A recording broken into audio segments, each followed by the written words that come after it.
Welcome back to Live from Mississippi.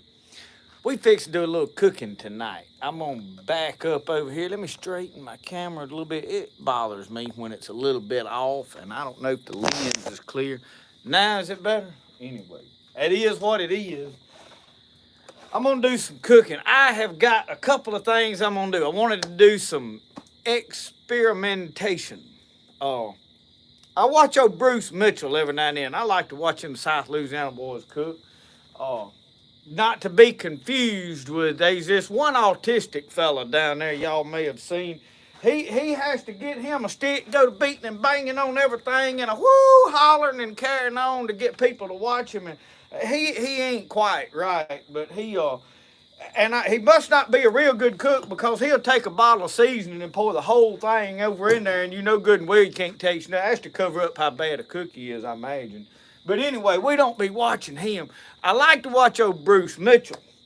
Old Bruce Mitchell took a tomahawk steak one day. I was watching at him, looking at him there on that Facebook, and he put it in some boiling water. Like he boiled the water and poured the water into a cooler. And he took that tomahawk steak and he put it in his marinade, set it in that boiling water, put the lid, which wasn't boiling anymore. He had boiled it, got it almost to boiling, and he put it in the cooler where it would stay hot for a while. And he put that tomahawk steak in there with his seasoning around it, and he let it set for a couple hours. And it halfway cooked that thick piece of meat, through the inside, and then he pulled it out of there, throwed it on the grill, and seared it on both edges. Well, we're going to do that because in this pot right over here, I ain't got no tomahawk steak because, po' boys are always going to be a po' boy. But I did put me a chuck roast over in there because I, on several occasions, have grilled a chuck roast just like you would a steak. And if you like them rare in the middle, it's fine eating. So what we done, we got home and we went to the grocery store today, did some shopping around late this afternoon, and look how pretty that piece of meat done look. It looks half cooked now. And I said, where's the Italian dressing? My wife said, we didn't get none. She said, let me make some. And I said, do what?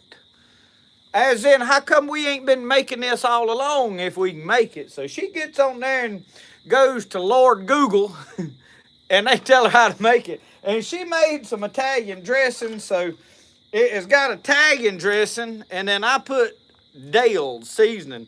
So that Dale's is very salty, and I like to use, they have a salted and unsalted. The green label is not as salty. It's better if you're using it on what you're, eating. Is your marinade, I like the salted because then I don't have to add salt to it. So we're going to leave that sitting in there for a minute, and we're going to put that on the grill here shortly. But now here's what. Yesterday, Larry Pearson come up here from down at Louisiana, wanted to buy some chickens. I'd made a video the other day and mentioned to y'all that, hey, I need to get shed of some chickens. He come up here and took about 10 of them off my hands for me.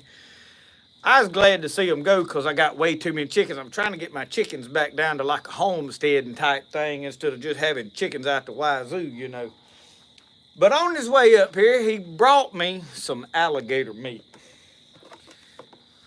So y'all, now he told me to cut this off of there and cut the fat off and cook it. And the whole time I'm going, okay, yeah, all right.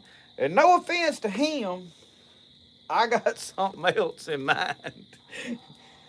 Piece of alligator tail, y'all. What y'all think? The next thing we got right here, we got about a half a pound of Williamsville bacon. I mean, we went up in there today, and I sat there and looked at them just slice that right there in front of me. I mean, they got the big slab, they put on that machine. So we got all this bacon sliced. So what we're going to do, we're going to season this piece of alligator tail with some Edam raw seasoning. Let me see, that's a little bit of black pepper, which we needed anyway. That's salt. Hang on, we're going to get the right one here in a minute. Good thing these shakers are not pouring it. We'd be like that autistic boy down there in Louisiana that hops around beating, banging, hooping, and hollering. He'll put so much seasoning on there, you know good and well he can't taste what he cooked. I just said you put enough Tony Saturates on about anything and make it fit to eat. And that's just what he does. You ain't got to be a good cook if you put enough seasoning on there. And if you can find you a bunch of folks that's about half starved, they'll tell you it's good too. We're going to season it up. I'm talking about we're going to season it good too. But now we ain't going to put half a bottle. The next thing is what I believe in. If you put enough bacon on something, you can make it fit to eat regardless. So that's what we're going to do right here. Let me get this on there. I got some toothpicks.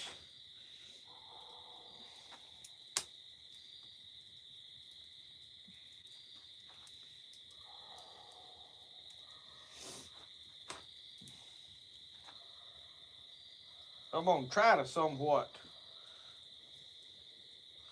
weave this around, so to speak, you know.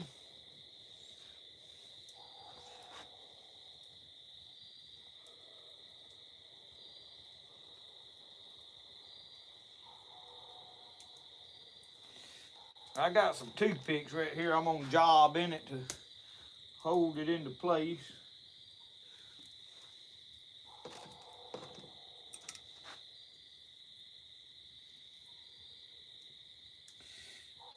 You job them toothpicks in there and it won't fall off. Bacon won't be a falling off on you.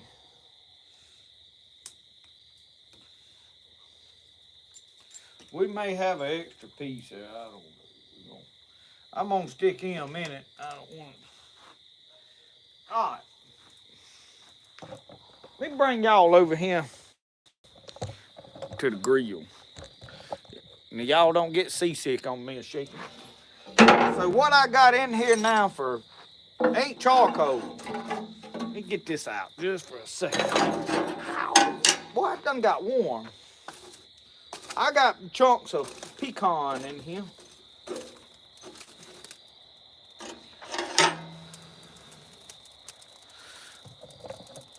See if y'all see that. Y'all see off down in there?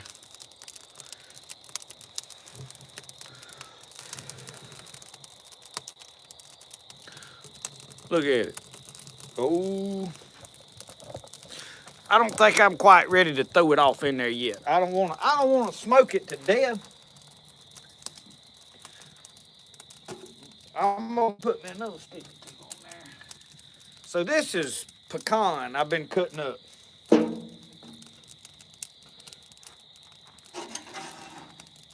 Let me put my rack back on there. I may not be quite ready to put that on there just yet. I don't know. Because I don't want to burn. I wanted to get me a good bed of coals and put that on there.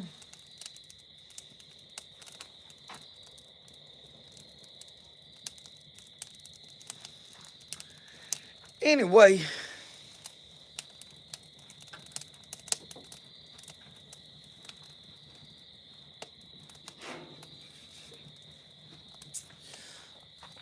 While that is burning down, I'm going to get this and I'm going to put it on this cutting board right here. I got one extra piece of bacon. I sure hate to. I'm going to just lay it right there on the top. Y'all look at that now. That alligator tail wrapped up in that bacon has gonna have to be fine. I can't see no way around it. I can't even fathom it not being good.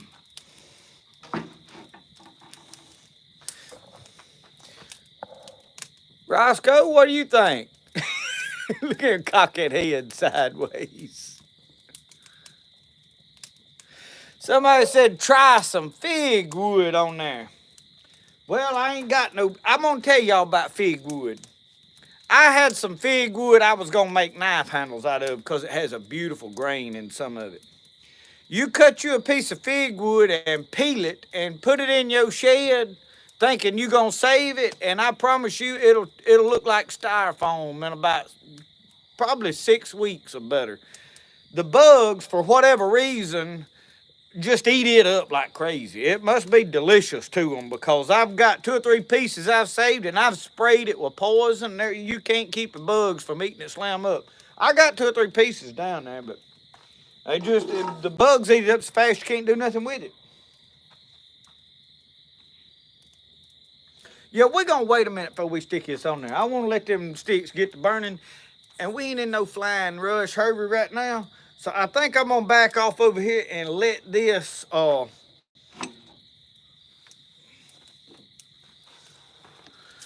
So what I'm gonna do right here, I'm gonna take my ice cream bucket and we're gonna cover that up where the bugs can't get on it, which it's cool enough right now, there ain't no bugs. So we got that over there sitting in our hot water.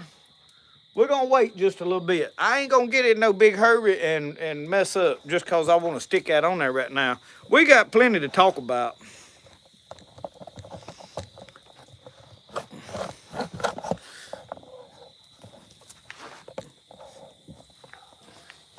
I got, let me get my iPad over here. Get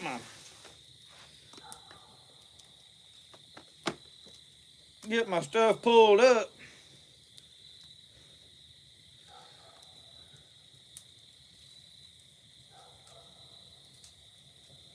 I tell you what else I done. I went and bought me a box of sweet potatoes. I think I'm fixing to wrap one of them up and put it on there. I probably need to go ahead and have it on there, don't I? Me go get me a sweet potato wrap. We bought a whole box. It was $22 today. We went out to Williamsville.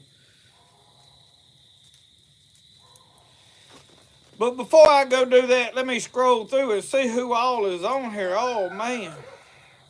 I ain't going to go through calling names because I'll miss somebody, but I am reading over. Good to see all of y'all. Larry, I was going to go hunting today, but I tell y'all what I did. I don't know if y'all can see behind me. You see that trailer sitting right there? I cut a whole trailer load of firewood today. That's what I've decided to do this morning. Because if I don't get all that done, I got all winter to hunt. I'll make time to hunt. And it's warmed up just a little bit today. It is up it's been up in the 80s today. Roscoe and them has done come unhinged out there over something. But I didn't attempt to go. I cut firewood.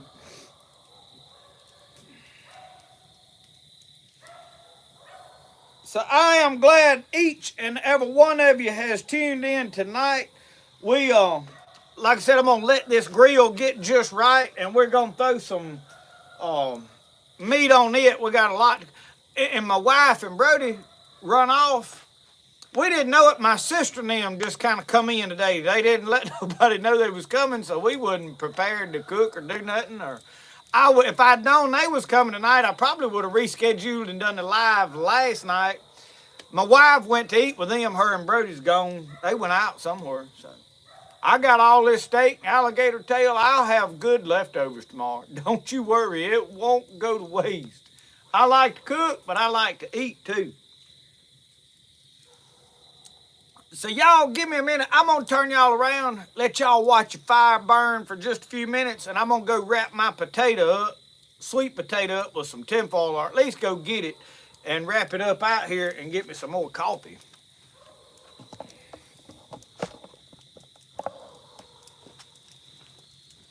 Roscoe, what you see, son?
I had to let Rice go in and out of the house every time I turn around. He's gonna follow me. So since I got y'all way over there, look at these big old sweet potatoes. I am fixing to wrap them up though in tin foil, and I'm gonna kind of somewhat. Well, they ain't. I can wrap them like this. I ain't got to. And I'm just gonna lay them over on here. I guess I can lay them up toward the front somewhere.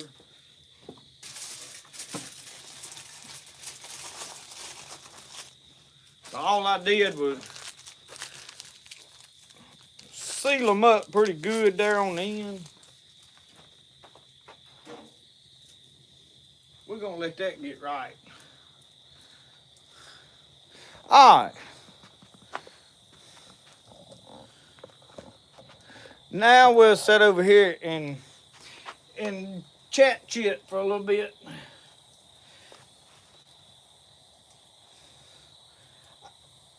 Brian, I do think a sweet tater does sound delicious tonight. I think a sweet tater is the way to go. Rub them in butter. I'm going to tell you what I'm going to do, John. I'm going to split them open after they bake a while, and I'm going to daub off that butter in them after. As soon as I cut it open, I'll put my butter in it and sprinkle some of that brown sugar on there. Oh, man. They'll be fine then. Kentucky muzzleloader weekend. Olin, y'all, did you go today?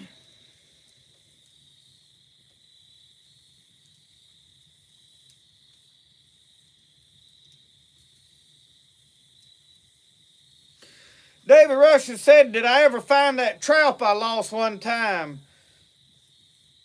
He lost one and found it jammed in a root pile. I did not find that trap. I've looked for it everywhere, and the water is still very low right there. However, I am back down there. We went yesterday up in the middle of the day down there and set 2 traps out. I filmed all of it. We've got footage of, we got in the boat to put one out so we wouldn't put no sin over there because them otters a little bit tricky on us. But I should have went and checked them today, but I had too much going on sawing up all that hickory firewood that I didn't go check them. So I didn't, but I have not found it.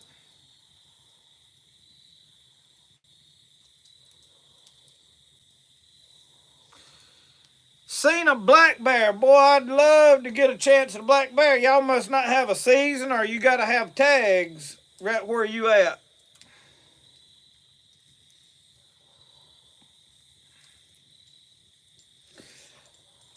That sweet potato skin, sometimes I eat it, sometimes I don't. It just depends on how full I am or kind of how it comes out. But yeah, I've eaten the skin a lot of times. I don't have no problem eating the skin on any potato, really and truly.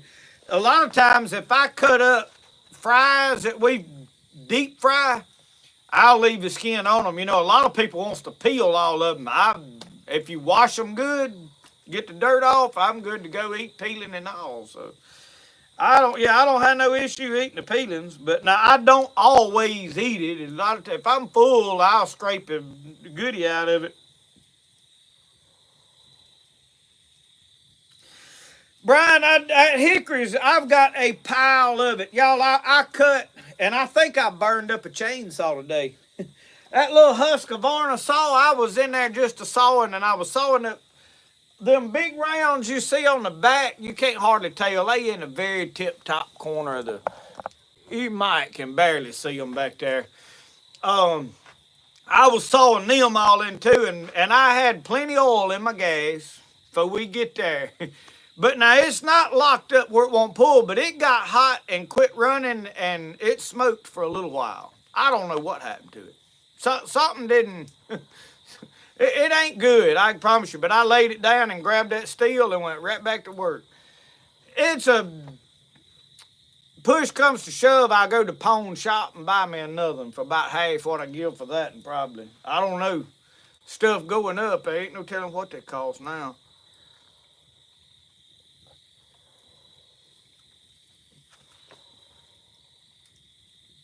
It might have been, I don't know. It's the same gas, so I have been running in everything.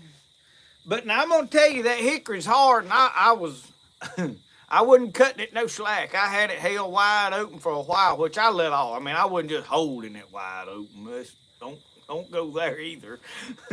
But I wasn't sitting around dragging around taking no breaks. We was getting firewood cut up, and I may have smoked it. But now I've had that saw for mm,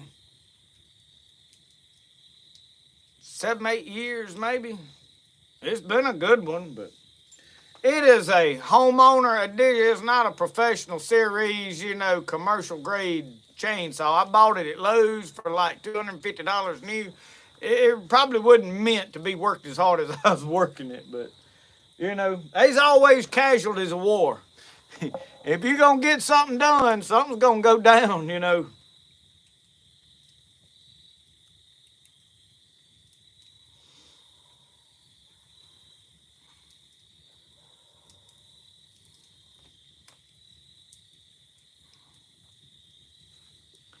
This one, it'll turn over. Like you can pull the rope and all, so it ain't locked up. But now, I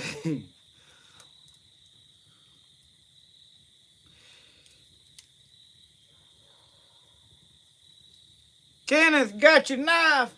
I am glad you like it, y'all. I have shipped some knives out. Now this past week, y'all, I ain't gonna lie. I throwed everything down by Wednesday.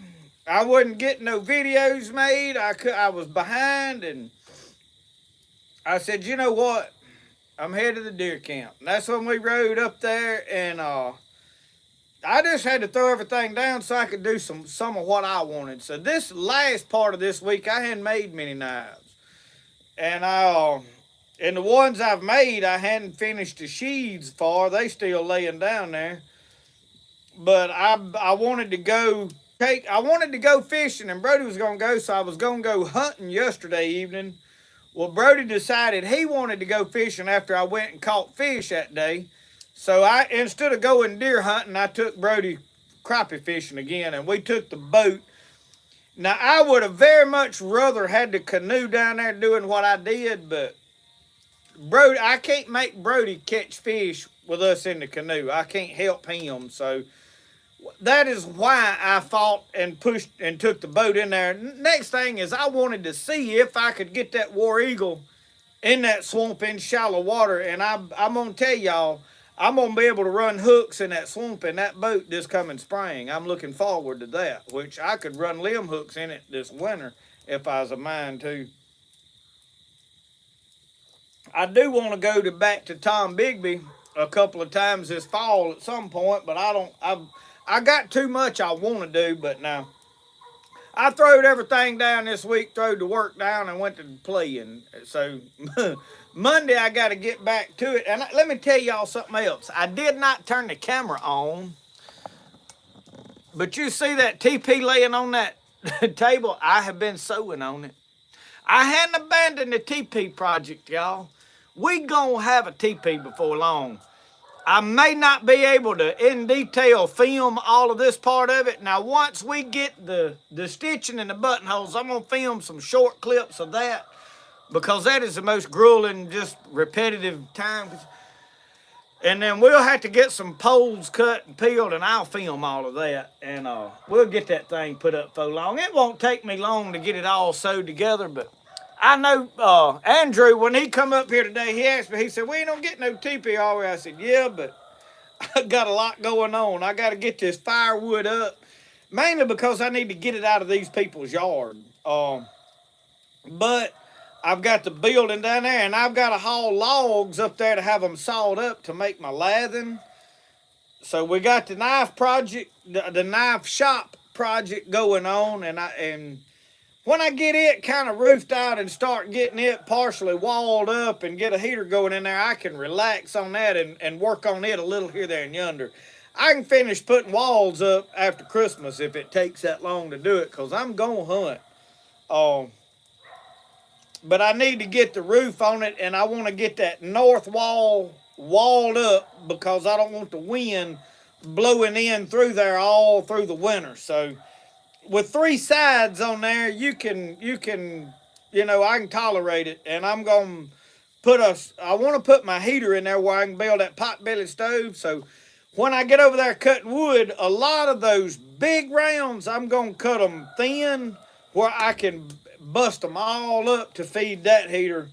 So I don't know when I don't know if this 20-inch bar on this steel chainsaw is gonna cut all of that in too or not. I'll have to see. But the next thing is me cutting them thin will allow me to be somewhat able to handle them. Oh, that is a big tree over there, y'all. I mean a big tree. And there's a lot of wood in it. So I've done hauled two trailers. I have fully stocked my firewood rack that's out there by where Roxanne's doghouse is. It is loaded, I mean all the way to the top. It's full. This firewood rack over here has got, you can't hardly see it. You can see it is low over there. So I got a lot of room to put firewood. So I'm going to start filling it up. And then I'll go down there. And once that roof's on, I can start stacking the firewood under there somewhere. I would like to keep the rain off of it because it's hard to build a fire out of wet wood. But anyway, let me check on my fire over here. I'll bring y'all with me. Sometimes I shake this camera all around. What y'all think?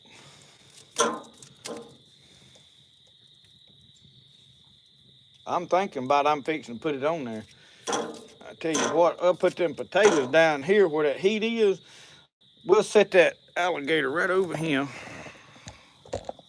Let me raise y'all back up. That thing's hard to pull sometimes, but I got by the time it gets this time of day, my phone's dead, so I always got this battery pack, and I hang it on there. So that is what all that flopping, banging, and knocking when I move it around is. Y'all be hearing sometimes. All right. Get my cutting board over here. Ah. Ooh. Ooh. All right. Are we ready, reckon, to put that? I need to move that to the back here a little bit. All right. All right. Let's dib into this. That's still warm. Oh, I tell you what. Let me get on that right there, cutting board, because I'm probably gonna make a mess. I tell you what. Let me set that down. Let's be smart about this. Sometimes I get in a hurry, and I don't think things all the way through. But look at that. Oh, y'all. Look at what that piece of meat looks like now. Now that color ain't far off in that camera. I know it's a little bit off, but you see that hot water, with this thick a piece of meat, the hot water cooks the internal part of it partially through. So now I have got me a steak that we finna put right there on that fire. Look at that. Oh, y'all. You know what? I think I'm gonna just eat it right there on that cutting board. Let's shut that down. Oh, shoot this thing. Have mercy. Roscoe, me and you gonna be fat and happy here in a little while. I'm telling you, there ain't nobody here to watch us and to regulate our food intake. Lord, forgive us for the sin of gluttony. I feel like we're gonna probably be guilty for the day's over. Somebody might ought to preach to me.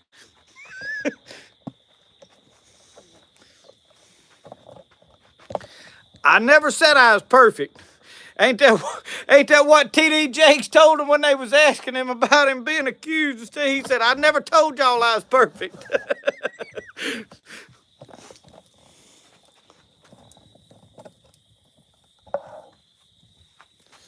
Boy, that smoke on that grill is a rolling right off up in here.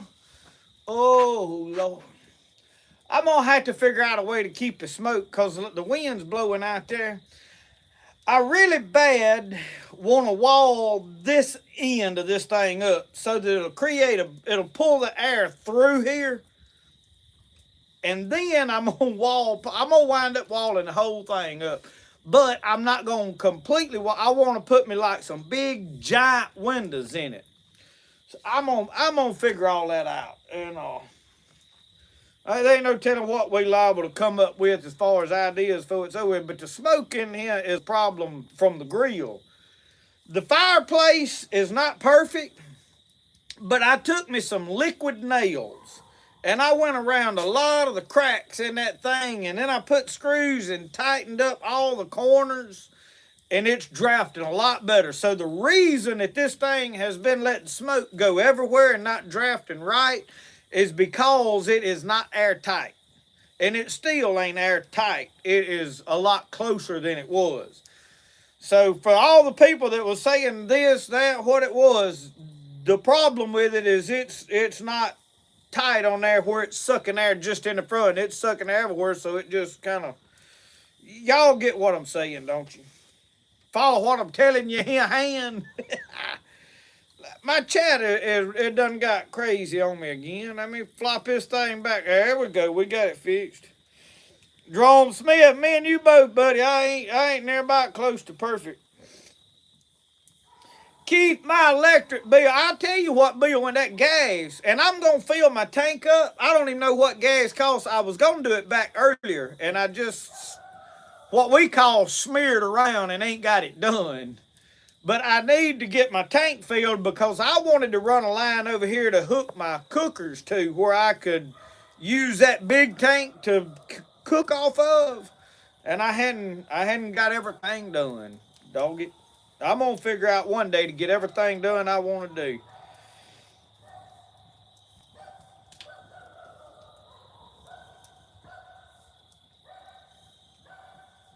Jeff, I wish old Bruce would tune in. Brody's got an autographed picture of Bruce and a alligator back scratcher. Michael Williams brought up here. Old Pork Chop brought Brody some trinkets from the alligator man, Bruce Mitchell. But I like Bruce Mitchell. He's probably one of my favorite ones down there to watch do stuff. Because Bruce Mitchell is just real. He's Bruce Mitchell, and I appreciate that. I can't handle all them hands that do all that fake hooping and hollering and carrying on and acting silly. I mean, if you're naturally that way and you get excited and do that, that's one thing. But that put on, and y'all, we all real people. We can tell when it's put on and when it... Now, come on with me. Let me put some wood on this fire over here. Look at here. We're going to keep it exciting tonight. I got to get that fire going. I got a trailer load of firewood.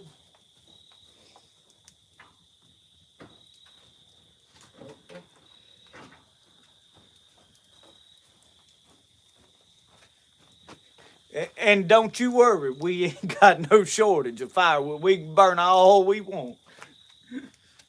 Oh, Lord. I have got...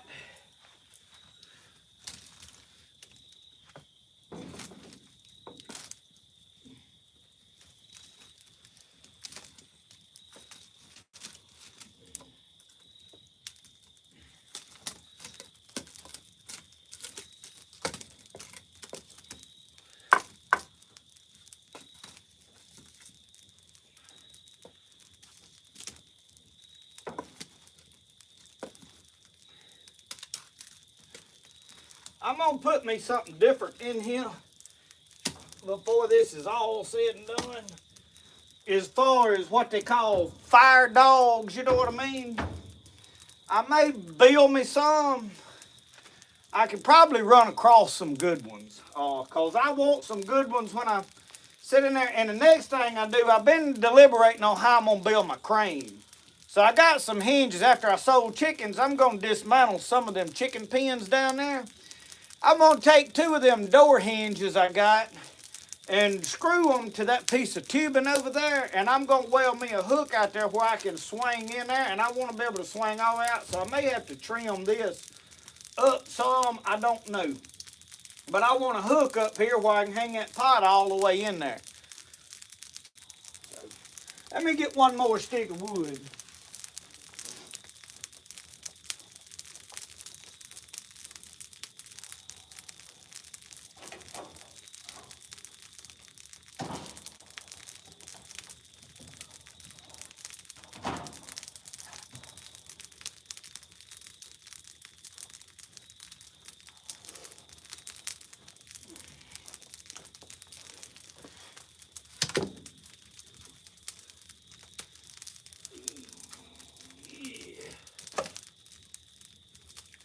I'm gonna leave that laying right there. I tell y'all what I need to do. Let's do this right here. Do it like this.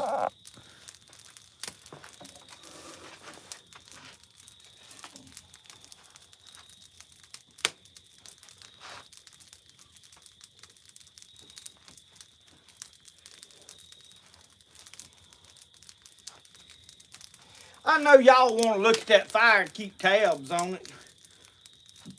Now let me see if I can get me back in the picture over here. There we go. How y'all like it? Right there, that's no gooder. Now y'all don't let me forget about my steak over there. We're gonna have to flip that sucker here in a minute. 67 in East Texas. You know, I don't know. Let me look at my gauge over here.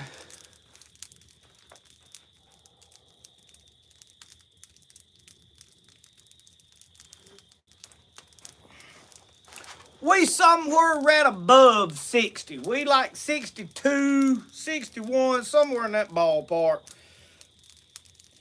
It ain't near about cold enough to need a fire, but if it's cool enough to have a fire, I'm gonna have one. I'm a fire bug. I like to smell that wood burn, especially that hickory.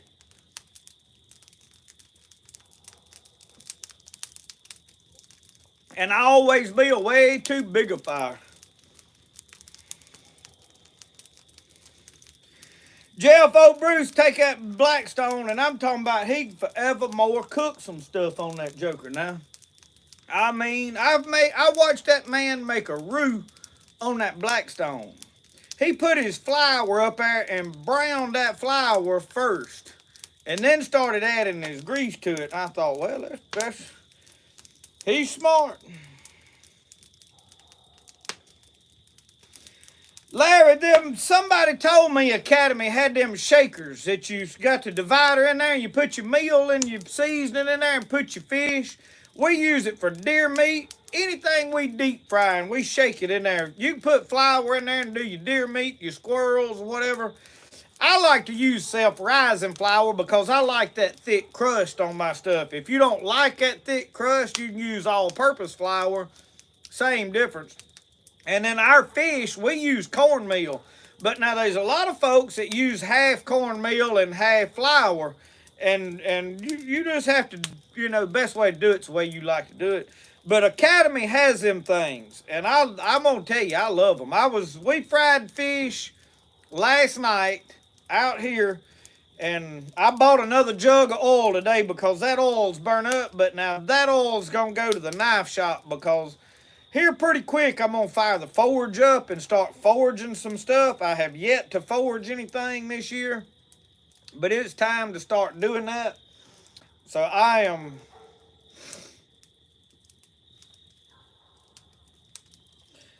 John said fire's like a bowl of ice cream. It ain't ever too big. I'll agree with you on that.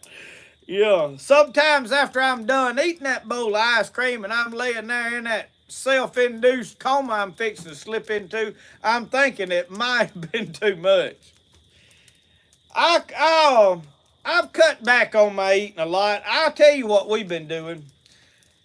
I used to be big on breakfast. Here lately, I drink a cup of coffee, and dinner, I just snack around on whatever leftovers we got from the night before. And if there ain't no leftovers, I make a sandwich, and that's it. And the only meal we really eat a lot of is supper. So in reality, I'm eating one meal a day and snacking a little through the day. So I have cut back on my quantity of food. Now, supper time, we eat pretty hefty. I eat a pretty good hefty meal. But now I don't typically go back on an average general principle. Once I eat a plate full of food, I'm done. I don't go get another plate full. I think that's kind of how you help keep that gut off, which I try to stay active. Now, since I have started working in the knife shop and was making pottery, I don't do a lot of physical work like as in all day long every day. But now that is why I go cut firewood, split firewood. I'll bust a lot of this by hand, which I'm going to throw all of these rounds, big rounds off to the side as I unload. And when I get me a good pile of them out there, I'll bring the tractor over here and start splitting them up with that tractor over here because I can split them right out there. But some of it I will bust with a wood splitter because I need to exercise. I mean, me and my brother-in-law was talking about this today. You know, if we had to go to war today, we ain't near about the men that 100 years ago that generation was, especially 200 years ago. That generation, hand-to-hand combat, would have wiped our plow. I mean, hey. So we got to get generally back in shape, some of us. I mean, you got to stop and think they ain't none of us in real good shape just on general principle.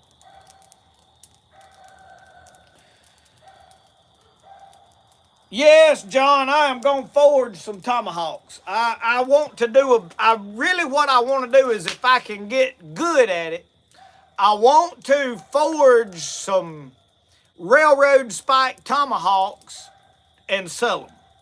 And and they're not going to be high quality, survival tool, bet your life on it. But for the average person to go to shows, to have a hand forged tomahawk, throwing tomahawks such as that, they're ideal. And yes, you can cut anything with them.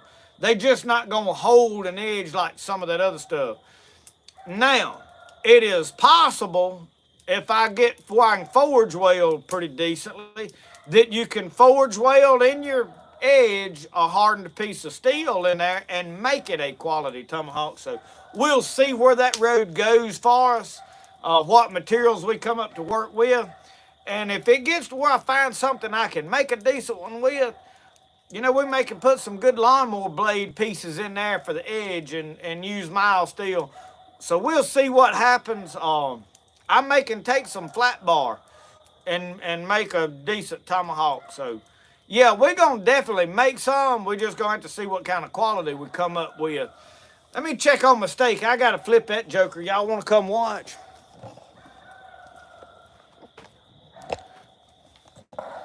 Y'all know Roscoe done got down there, and I don't know what he's after.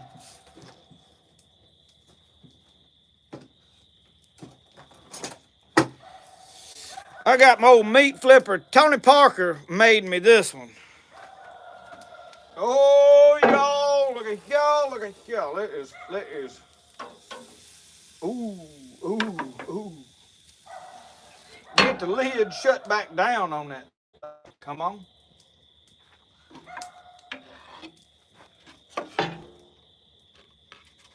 And some of them juices off of there. I'm going to leave it laying right there. I better seal my seasoning back up over here.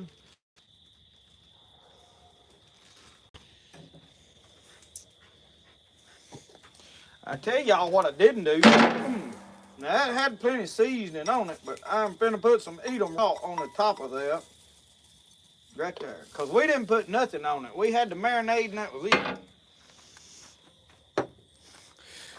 We didn't do like that autistic fella down there I was telling y'all about.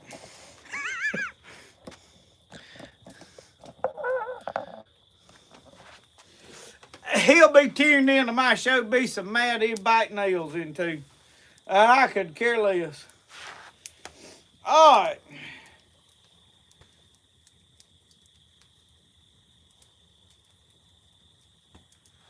Wife opened a jar of pears she canned this summer and ate them over a bowl of ice cream. I can tell you that sounds good.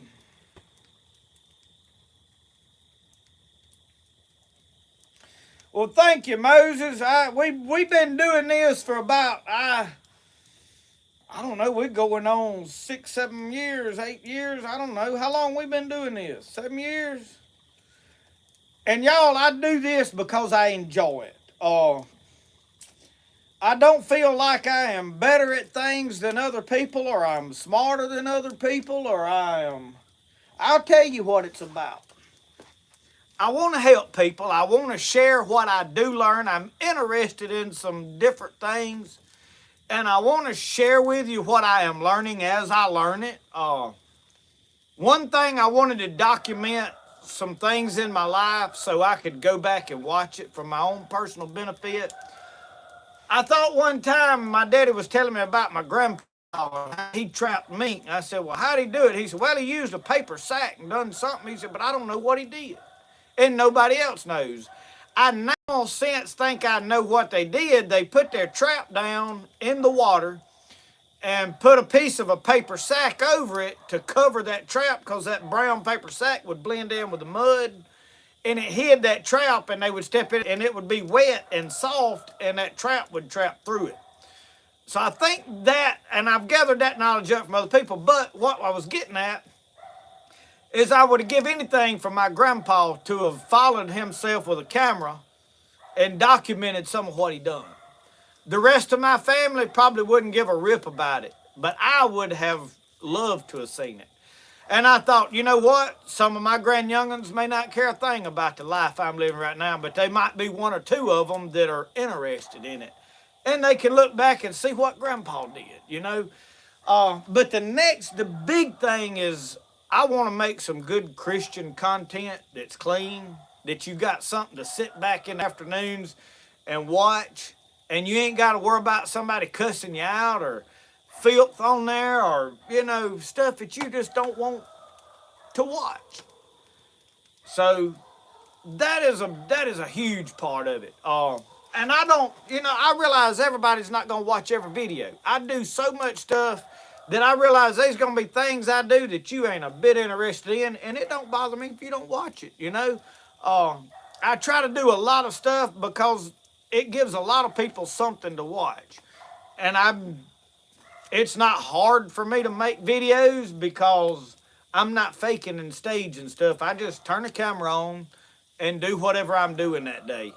And if I think it's interesting. Now, if I'm brushing my teeth, I don't turn the camera on and be like, hey, I'm brushing my teeth, y'all. You know, I mean, you don't get carried away with it. But I probably film stuff, and a lot of people's like, well, why are you filming that? Well, you know, sometimes that's all I'm doing that day that's interesting to film. Might be why.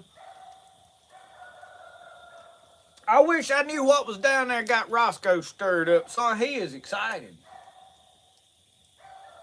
Roscoe! He wound up down there. You know, I don't know if that smoke helps with them mosquitoes or not. I will say this, it was cool. Last week's the first time I had a fire, and the mosquitoes didn't eat me up. So, you know, it might help. I'm sure it probably helps a little, but now it's cooled off some. They ain't as bad. Now, down there in that swamp and in them woods, it is bad. Sit down, son. What is down there that's got you so worked up? Huh? Sit down over there. See it? See it? See it? Is they boogers down there? You after boogers? You're not getting up here in my lap.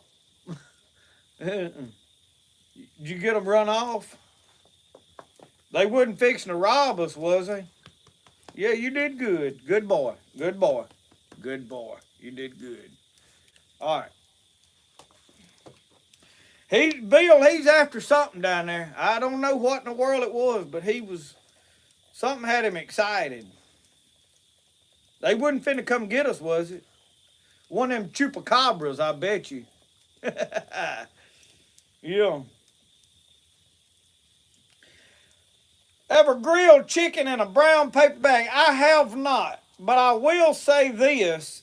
I have seen somebody cook one time like that. I tell you what I thought about doing. I want to do it in that clay. But I don't know about, man, some of our clay that we got around here is nasty, nasty looking. Some of it smells terrible. And if that smell gets in what I'm cooking, there ain't no way I'm going to eat it. So, I don't know. We'll have to see.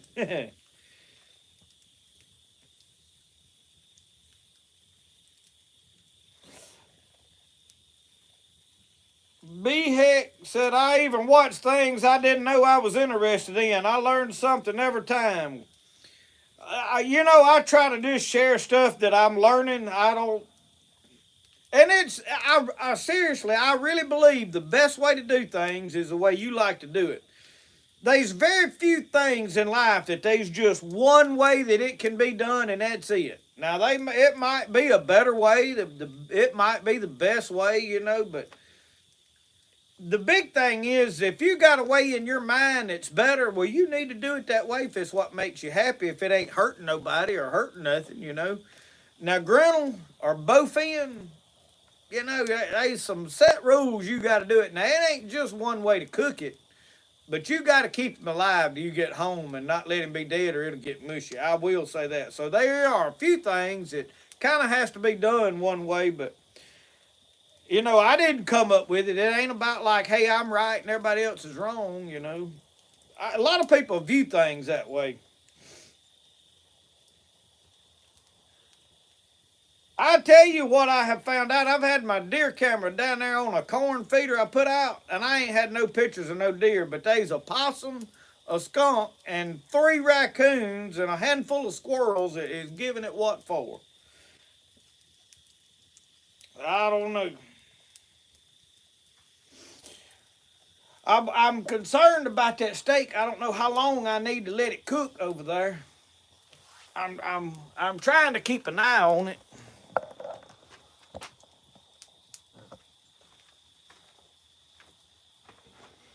I don't want to burn it up. I may need to get my knife and cut into it and see what it looks like. I need a fork. That's what I need. I bet I got one in here. I know I do. Got me a good look at this.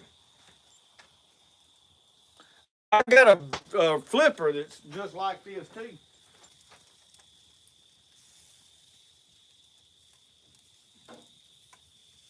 Oh,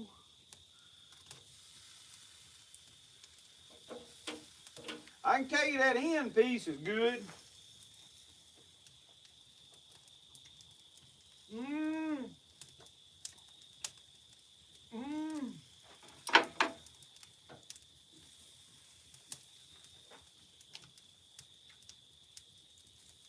mmm.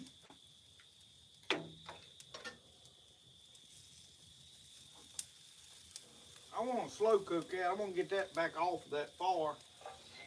Let's go over here and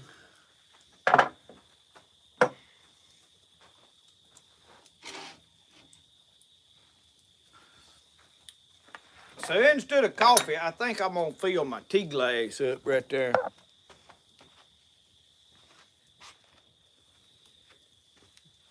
We'll get some more coffee in a minute.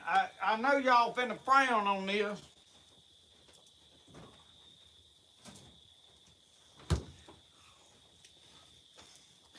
Now y'all look here.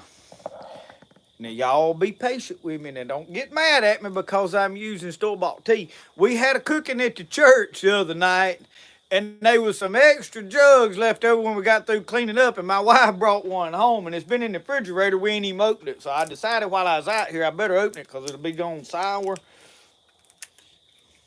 It ain't even been popped on it.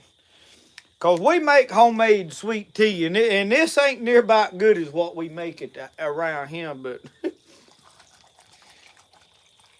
it needs to be drank. Yeah, it's still good. You have to make sure that stuff ain't done gone sour on you, cause it'll do it in a heartbeat. I'm gonna go put this back in the refrigerator. Y'all watch my steak. Don't let Roscoe get it.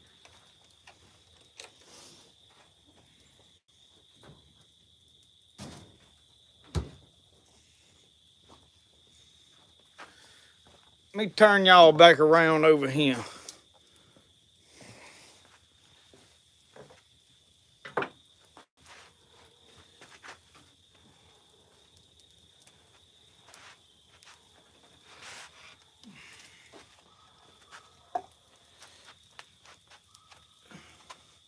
Drain some of that juice off because we ain't in no plate. I have this all over my lap. I probably better get me something. Oh, y'all. Let me turn that camera up just a little bit. They ought not have left us, ought there. First things first. Lord, thank you for the woods and the creek. Thank you for the food we eat. Thank you, Lord, for the fish that swim. Thank you, Lord, for all of them. Thank you, Lord Jesus, for the white-tailed doe. Thank you, Lord, for the plants that grow. Thank you, Lord, for the birds that sing. Thank you, Lord, for everything. Amen. All right. I ain't going to try to eat the whole thing tonight, y'all. Usually I'll stop at... Get my fork out of my pocket.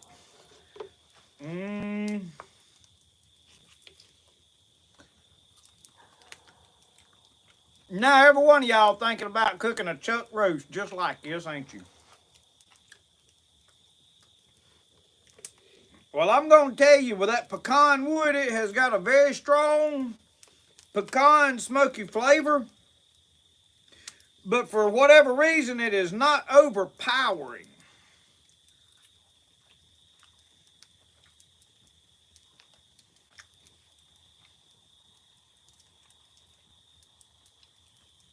It ain't tough. Now, it ain't like the most tender steak you've ever cooked, you know.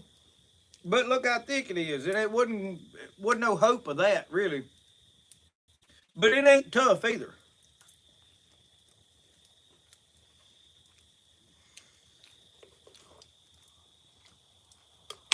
Roscoe, you wanted a bite there, did you? Yeah, I figured you did. I couldn't see you turning one down. Y'all, I ain't never had no buffalo. If somebody will send me a chunk of buffalo or grizzly bear, we'll cook it up now. They ain't coming up in here with us. Oh, Lord. It's serious when he runs off from food. You know it. Hey, we probably get invaded by Korea or somebody. China, probably right out there. There ain't no little Chinese fellows out there, are there? You tell them to wait till after supper. We ain't got time to be fighting right now. Man, that is good, y'all. I ain't exaggerating now. I know folks be cooking and they get on there and oh, how wonderful it is, and you know good and well it wouldn't fit to eat. I'm quite impressed. Now I have cooked a chuck roast on the grill like a steak and never could get it done, and it did. But that putting it in that hot water for an hour and a half, I think that is a ticket. I learned that from old Bruce Mitchell. I ain't taking credit for it, y'all. That's fit to eat. Yeah. This won't be the last time I do this. I promise you that. John Thomas, you might be right. And if I didn't have a camera rolling, I'd probably get my light and my forearm and go see. But oh, I know what it was. Here comes Marie Laveau. Come here and taste of this. I don't want any. Hey, y'all, there's Mija. Come here, Mija. Come here and get you a bite of this steak. And just tell me what you think about it. Honest opinion. Now, you got to tell him what you think. It's pretty good. You want another bite? Yeah. And then I want you to tell me what it is. Oh, you don't even know what it is? It's a chuck roast, ain't it? It's a chuck roast. Hey, everybody. They can't see. You have to turn that camera. Go over and turn the camera up where you ain't squatted down. Because I just had it where they could watch a fire going. We've been to the Mexican restaurant. Oh, that fell over. Well, Mama won't go. Go turn the camera up. Well, we ain't fighting. That's good. So what we did is we put a chuck roast in a Ziploc bag with marinade I made, the Italian and Dale seasoning. We put it in that red boiler after we had boiled water and turned it off and let the water wasn't boiling no more. It was just still probably about 200 degrees. I stuck that thermometer in there that I cooked my fish grease, and we left it in there about an hour and a half. And it hot, it pushed that seasoning all the way into that meat and half cooked it. And then we throwed it on that grill over there. But go over and raise the lid up on that grill and tell me what you think about that.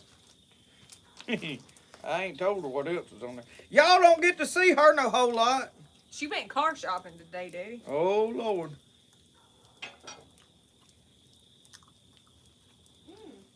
What's that?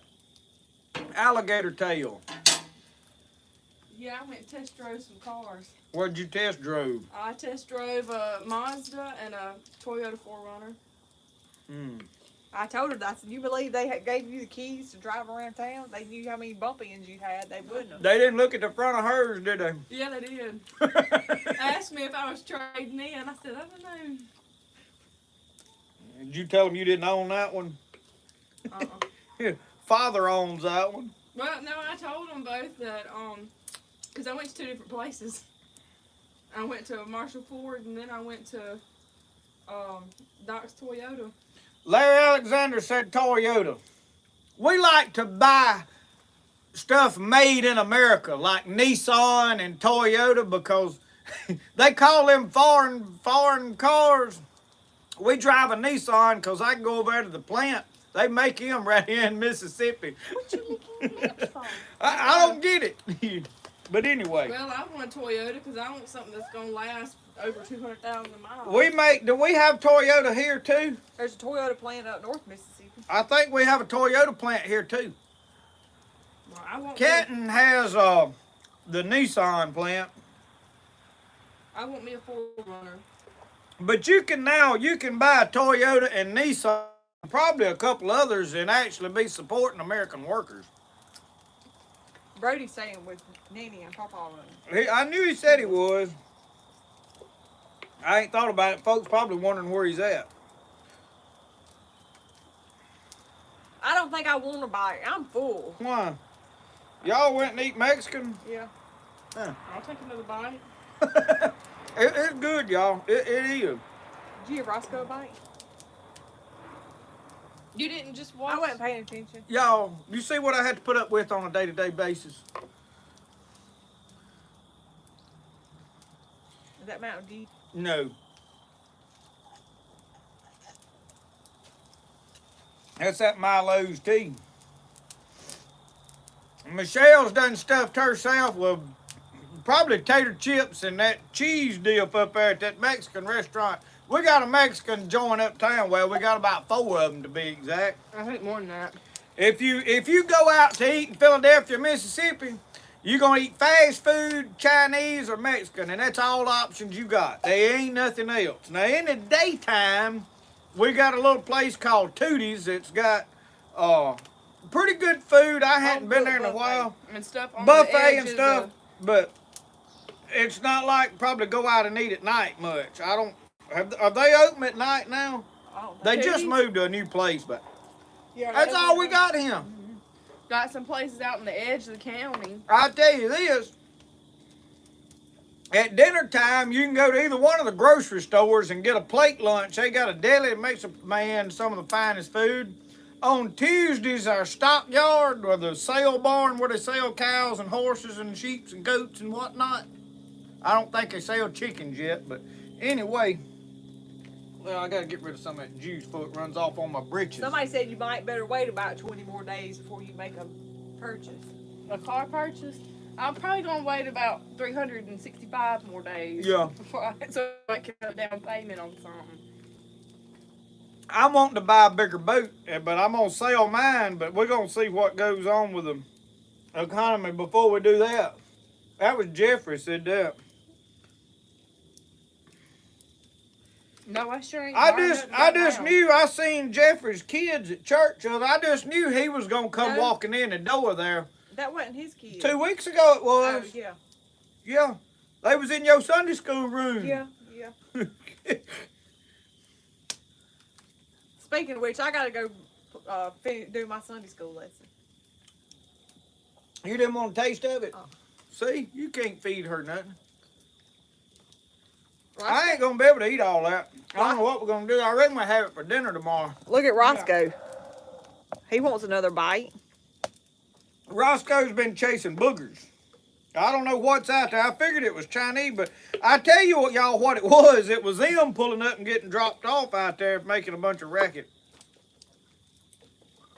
All right, you gotta take this from me, cause I'm gonna hurt myself. You want to take it in? Yeah. You should have got your plate. You go get a plate and come back and get it, cause I need this cutting board to put the alligator tail on. We got a sample lid. I can't sit here. I can't eat all of that. There's me driving it. Oh Lord. Oh Lord. They can't even see you.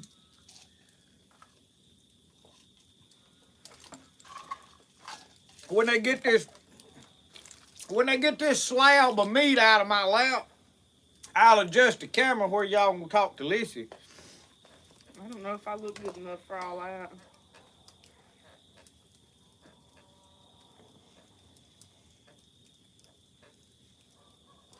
Chance Williams said they make the Corolla in Blue Springs, Union County.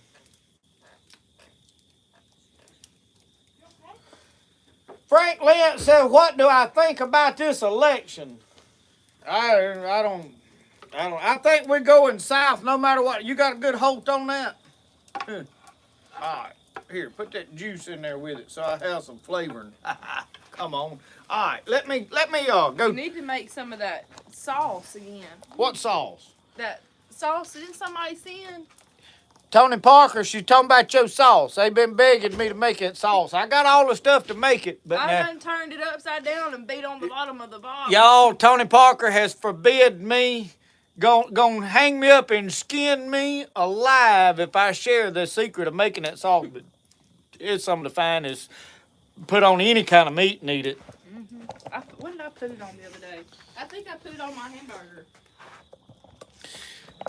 I don't know where Tony come up with a recipe, but it's felt more good. Why? Look at my knee. Y'all ain't gonna believe this. Look, I got that stuff. Roscoe will be licked a hole in my britches leg. I'll wake up in the middle of the night and he'll be down on the floor chewing a hole in my britches. I'll have to put them straight in the washing machine. All right, where's my grabby grabberson at?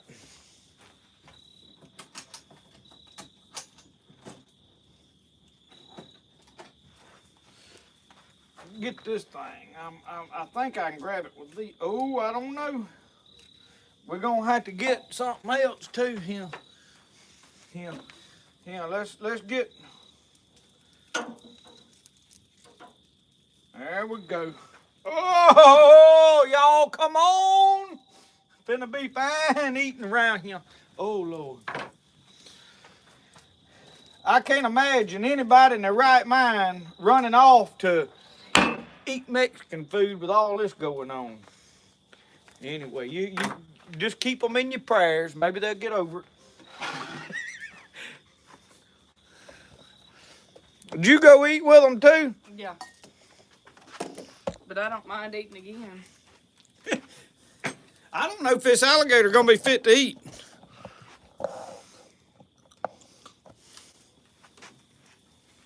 I'll have to tell Steve Cumberland what we're eating. I'll have to. Y'all, she done got her a job up here with the Justice Court. What do you do up there every day? I help make people pay on their fines. All them speeding tickets everybody be getting, I see all of them. Oh, Lord. All right, we're going to pull all these toothpicks out so we don't swallow one. I was at a eating one night. It wasn't a toothpick, but we was cooking hot dog weenies. I was a kid. And one of my sister-in-law's family members, I don't remember who it was, he went to make his hot dog, and he had a stick. They had wood sticks as cooking them hot dogs over the fire. It was one of them fall time of year, this time of year, bonfire parties or whatever. And it was family oriented. And he was making him a hot dog over there, and he just took his stick and he stuck it in his bun and went to pull it out. Well, he thought he pulled the stick out, and I had a big, full mouth full of hot dog I was eating. But his stick broke off right there at the end, and I was going, boo, boo, boo, boo, boo. He squirted his mustard on there and took him a bite, bit off into that stick just pretty as you please. Oh, Lord, I've thought about that a lot of times.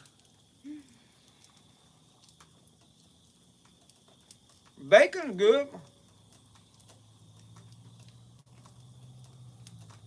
That Williamsville bacon. Roscoe's just a What stare. them folks saying on there?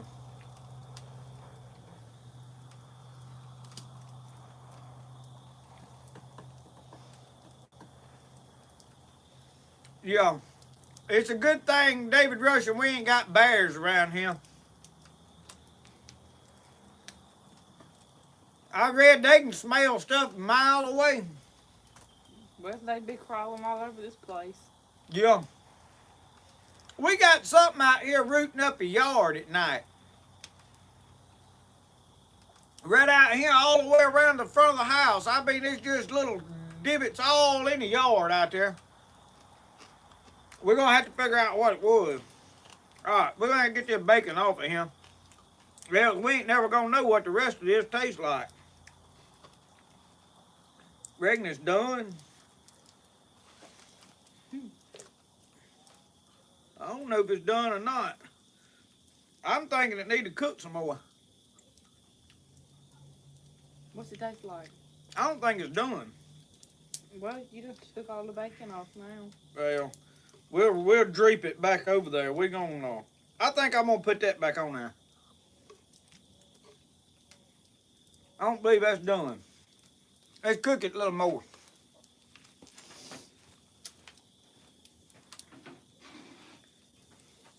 Does it taste like chicken? No, What's it taste like? I don't know. I thought you'd ate it before. It tastes like whatever seasoning you put on it. I was talking to Steve Cumberland, and he was asking me what all you ate. He asked me if you ate skunk. I watched Dave Canterbury eat a skunk. Did y'all see old Dave Canterbury that time he cooked a skunk and eat it? We'll let that sit on that grill for a little while.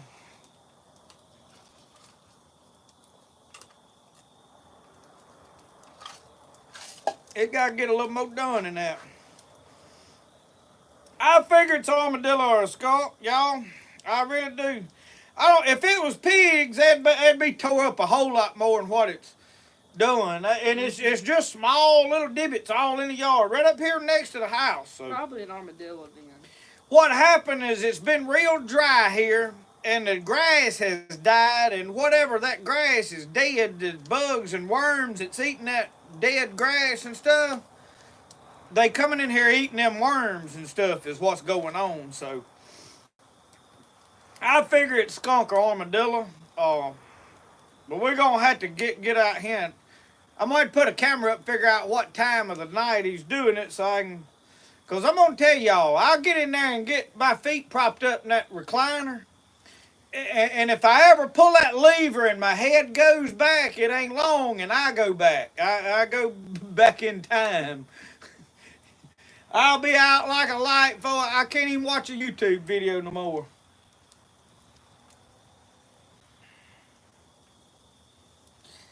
Yeah, Jeffrey, did you watch old boy up there skin that armor gorilla?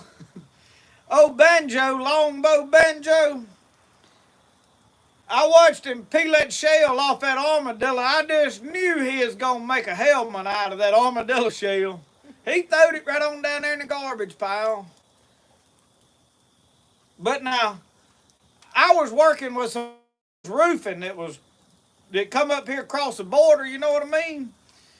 And we was leaving out of a job site, and there was this long driveway, and we was building we was roofing a cabin, or I don't know what it was, but there wasn't like no houses and stuff right there. We was off kind of to ourselves. And we was going down this long driveway, and about that time he stopped that afternoon, and I was like, well, what's he doing, you know? I was following him out. About that time a gun barrel went out the window, and her pow, pow. I was looking at what the world's he shooting at out there? You know, I'm looking, thinking there's a deer, a rabbit, or something, and he jumps out of the truck, takes off running, hops over a fence and out through there, and he comes back out of the woods toting an armadillo by the tail. And I said, what in the world are you going to do that? He said, I eat him. I said, y'all eat armadillos down in Mexico? He said, we don't have armadillos in Mexico. I said, why not? He said, we eat them all. I say, that's a fact my hand up.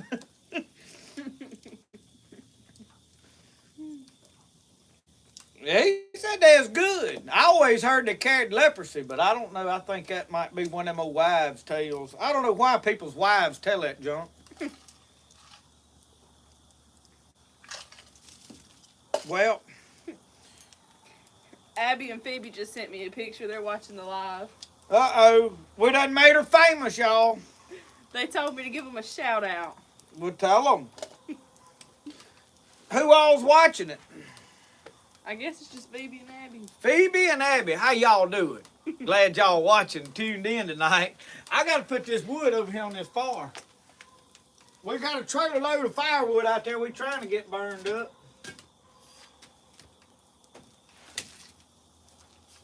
Oh, let me go get another piece of wood off a trailer.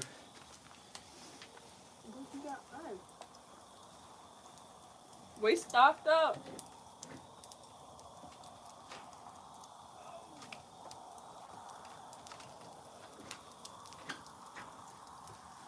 I told Twyla that when it got real cold to start expecting me to smell like a good old fire. Well, hey, there's nothing wrong with fire-scented perfume. Ugh. Y'all see how strong I am? I just pulled that. It was already busted. That tree fell and busted a bunch of it.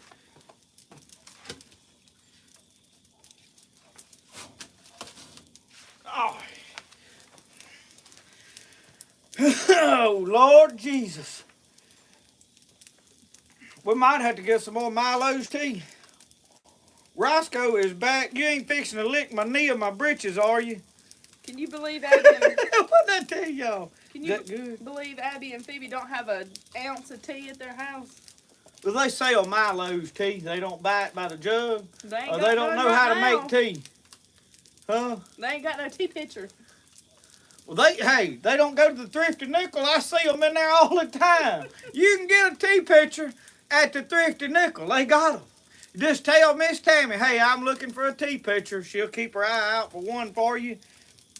Miss, But now, you can go to the Walmarts and get a tea pitcher. Miss Tammy's the one that let me and Abby in after closing because we lost track of time. I was in the Thrifty Nickel. The Thrifty Nickel is a little local thrift store. It's a Christian-owned, operated little thrift store.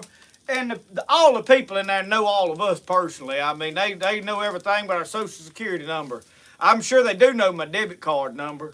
But anyway, I was in there the other day and found me a nice tripod. And this one of them heavy jobs. You don't just tote it around everywhere, but it's got a fluid head. And for those of you that are not familiar, that fluid head makes it where you can pan that video around with it being smooth and ain't jumpy like some of these cheaper tripods I got.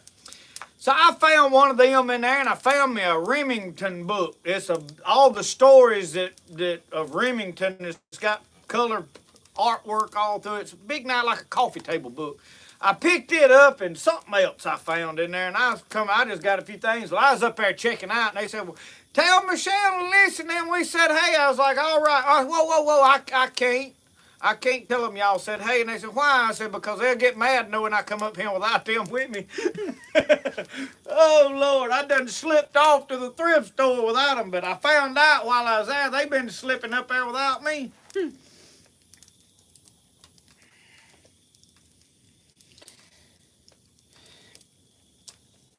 Guys outside said Brody has come a long way casting a fishing pole since last summer. Yeah, my buddy over here, Leverett Brown, bought him one for his birthday, and then somebody sent him one, Larry I'm trying to think of who, Keith. I think Keith sent him one. Some maybe watching, I don't know. Sent him one, and I had both of them with him. Well, I said, Brody, here's your poles. I had two poles so I could rig him up with two different baits. I had him a bait he could catch a bass or something with, and then a bait he could catch crappies on one of them, and they kind of rigged up different. I put these two poles in the boat. Well, we got down there fishing. I said, Brody, where's your poles at? I don't know. Well, they wasn't in the boat. He said, I put them in the buggy. I said, no, they wasn't in the buggy because I got everything out of the buggy. Well, when we got home, I found his poles. He put them in that old aluminum boat out there that we wouldn't hook to going fishing. I said, now, son, why'd you... But what I done is I rigged him up with a one of them telescoping fishing poles, and he played with that. That kept him from tangling it up. But now, he has got where he can throw one pretty decently. But it's hard for anybody to learn to throw down there in that swamp because there's so many snags and limbs and you're tangled up nonstop. So, Appalachian Explorer said, is that a local alligator? No, I had a man, at the beginning of the live I told this, and I realized there's a lot of people on here that didn't watch the beginning of it. Larry Pearson come up and bought some chickens from me yesterday, and he brought me some alligator meat that they caught down there in Louisiana. So it's a Louisiana alligator. He brought it up here. It was froze when he got here with it. So I thawed it out today and got it on there. We're going to let it finish cooking. It don't like a lot being done, about another 30 minutes or so, but I wanted it good done, you know. Does alligator eat peas? I don't know. They might eat it the same way I eat the peas, you know, after it's eat the deer. Roscoe just want to play. I know. Yeah, well, Jeffrey, I got a wood rack right over here, and it's just bad low of wood. It's all the way between two of them posts where this hammock's at. It's up against the wall up there. I got wood. So I'm fixing to fill it up. That's what the trailer's parked right there for. I'm going to start stacking it in there, and I'm probably going to get it up overhead high over there this time. And then I may do another one. I'm threatening figuring out how, over there where I'm cutting that tree up, I seen that there's a whole pile, well, they stacked up, of those bricks that are solid, like the pavers, like they tore down an old chimney and stacked them all up. I'm going to inquire if they want to sell them, and I'll lay them all. I'll till this up and level all this out, and then put them pavers under here. So we're going to see. I got to do something and get rid of it, because this dried grass under here is a mess. It just gets all in the house, and I don't know.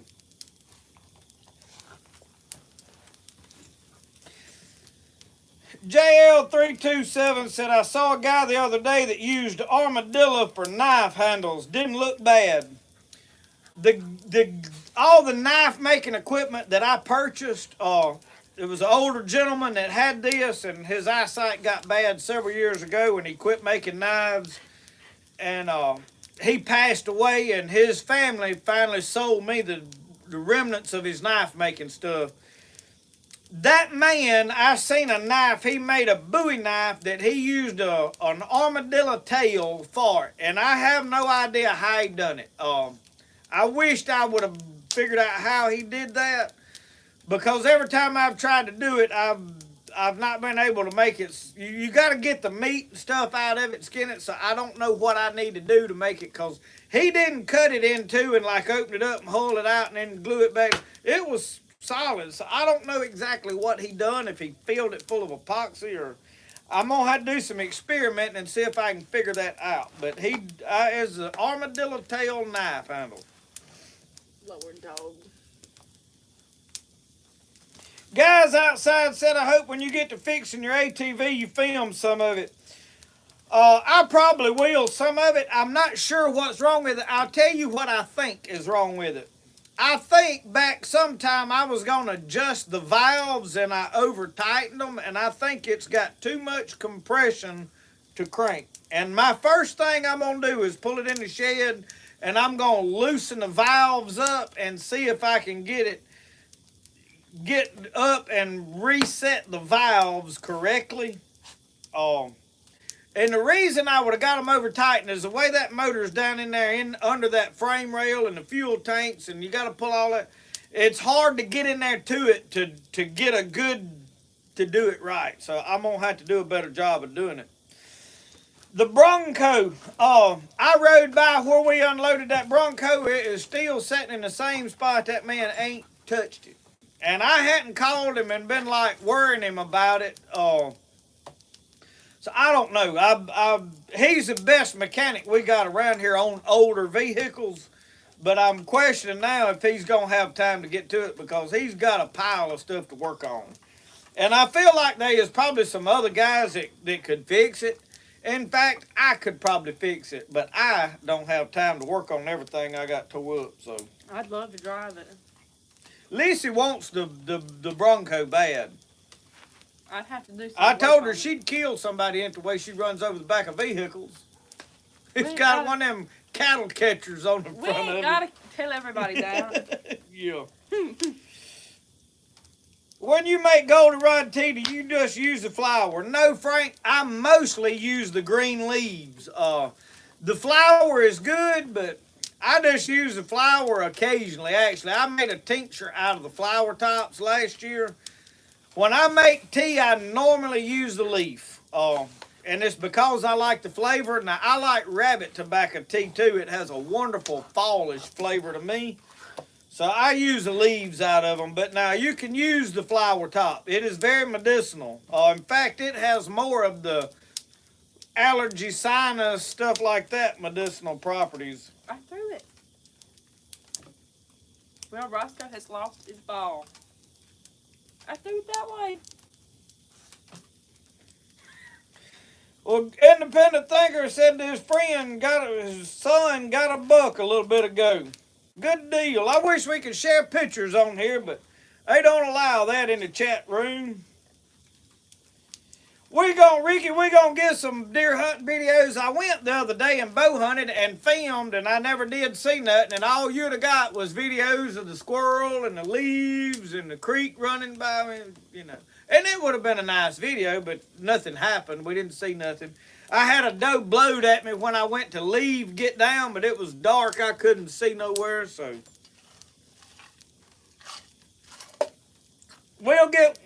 Trust me, there'll be plenty of deer hunting videos when we get wound up. I was going to go yesterday, but Brody wanted to go fishing, so we put Brody in a boat and went fishing. David, rushing this four-wheeler, it won't turn over is the problem. That's why I think it's a compression. I thought the battery was bad, but I put new batteries on it. I have put a new starter on it. And I've come to the conclusion that motor is got too much compression and it can't spin over. So that's why I'm leaning towards compression issues. Somebody suggested that to me.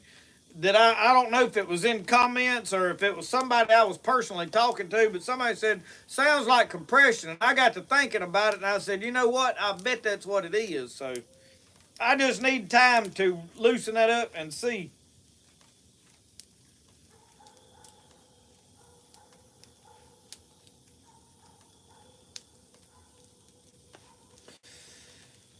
Frank, they've been telling us around here that the deer ain't safe to eat, but I'm going to tell you this. If you cook it on that hot fire good enough, I think anything's safe to eat, because 300 degrees will kill about anything. And if you put it off in 300-degree pot of grease over there, which I cook at 250, and y'all, I couldn't tell you how many people on my reel on Facebook's argued with me that I was lying, that I didn't cook. Said, you can't cook at 250. I said, don't start that with me. I done got too many videos of that gauge sitting in there on 250 with meat frying in it. Don't start that with me.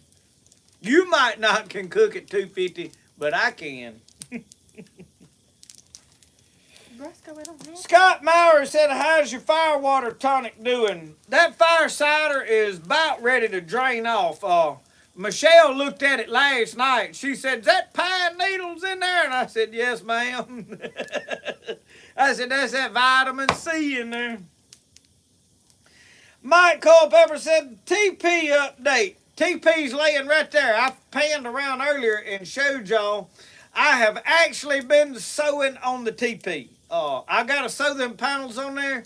So I will get a video made out of it, but I'm going to get them panels sewed on, and then I don't know about putting them holes in there and reinforcing them button holes. I'm going to try to get Michelle to do that. I don't know exactly how to go about it, but I got to reinforce around every buttonhole, and there's a pile of them. But we going to get it done. I'm just behind on everything. So, and these are Minnetonka moccasins. These I bought in Cherokee this year. And I give about $60 for these. These are some of the best made ones I've ever had. They don't have any sole on them, but now they are reinforced on the inside with an insole in it. So they have good padding and footing, but they don't have nothing on the bottom, but they're well made. And I hadn't been out just working in them. I've tried to keep these I put them on to wear them to town. These are my church shoes. I ain't wore them to church, but I'm trying to take care of these and make them last a little longer.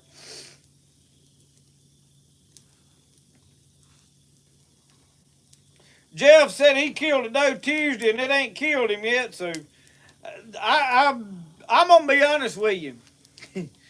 The Bible says, if you drink any deadly thing, it shall not hurt you. So if you filled with the Spirit and you say the blessing over your food, I think a good Lord will watch out for you. I really believe that. But now I'm going to tell you, if me killing a deer and eating it kills me, I'm ready to go. I'm serious the way I look at it. I ain't joking neither. I know somebody said, "Oh, you just saying that." I ain't either. I mean it, don't I? Mm-hmm. Shit, tell you. I have, excuse me, I have not shot the muzzleloader. I ain't had time, but the next thing is, old rickety table that nobody liked. Everybody said, "That table's wobbling, that's why you can't hit that." Well, that hurricane that come through here, the one that we got part of, collapsed the table. And I got another metal frame shooting table over there, so I've got to get it over here. And I'm I got too much going on to be working on everything. I got to rebuild a table. What I'm going to do is I'm going to build me a set of shooting sticks.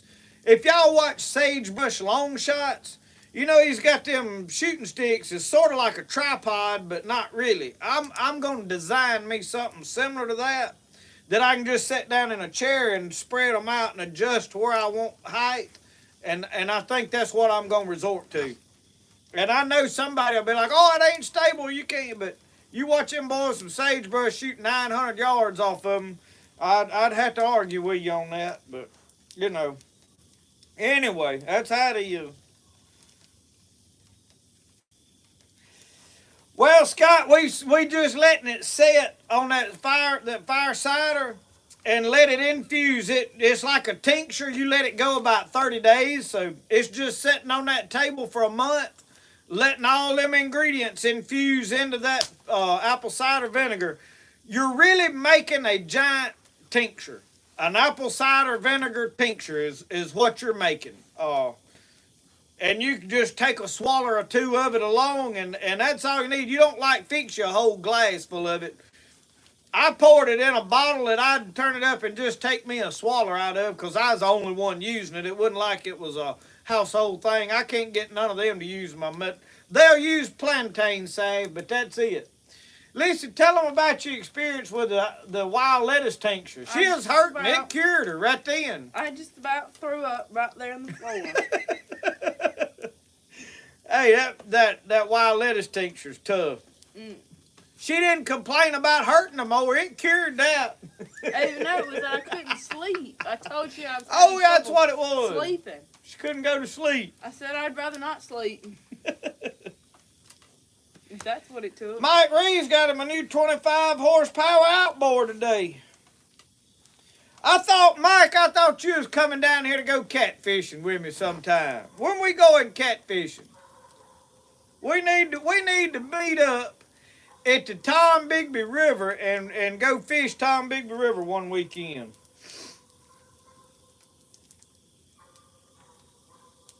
I ain't heard nothing out of my buddy up there in a while. Mike Reeves is a pastor up there in I think Pontotoc. Randall Ross, I think I agree with you. They shot off of shooting sticks on Quigley down under. You know they I don't know if he shot off of sticks or not. I know where I seen it. Oh no, that old Buffalo Hunter up there on what's the name of that movie? It's got Lonesome Dove. That's it. You know when they shoot that old Gus McCrae out there and he's laid down, had to kill his horse, and them old boys is shooting at him with that buffalo rifle, and he flipped the sight up on his lever gun and smoked that old boy. Yeah, they are shooting off of some sticks. Remember that?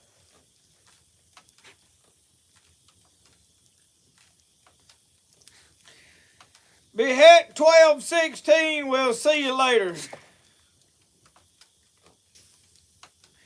Yes, Jeffrey, it's right over here, not far, but now they got a gate up across it now. You can't, the general public can't go down there. They put a gate up, and they ain't but a handful of folks got a key to it, and they accuse me of trespassing down there. He won't let me go on it, so. They claimed I was down there mud riding in that Bronco. All we done was pulled up down there fishing and turned around and was headed out, and they blocked the road on us. I said, that's all right. I didn't need down there no way, huh? When was that? Oh, that's been 10 years ago at least. All they had to do was tell me they didn't want me down there. I won't never go back.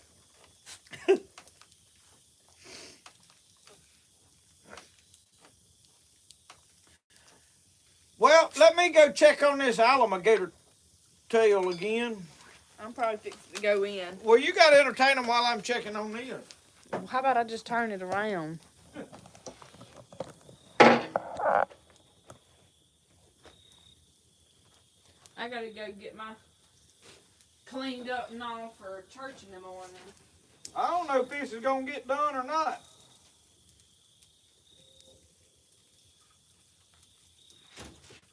I can tell you this is good. It may be done as it's going to get. Ready? I'm going to roll it over and cook it like that. That's what I'm going to do. Is turn it bottom upwards.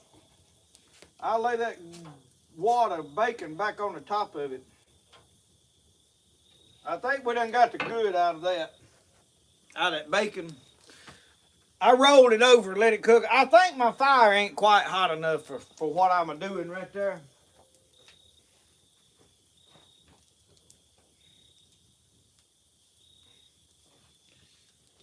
I had to go get me a rag to wash my... I turn them old t-shirts into a rag, and I tell y'all what I do with them mainly. Is when I'm cooking on that Blackstone and I'm done, I'll wipe the top of that Blackstone down with an old t-shirt. After you do that 2 or 3 times, you have to burn it.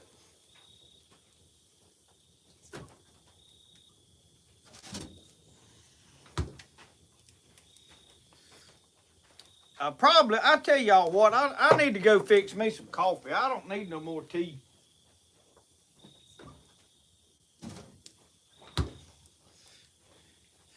I think I still got some hot coffee in there. I need to limit my sugar intake. Let me go get that. I'll be right back.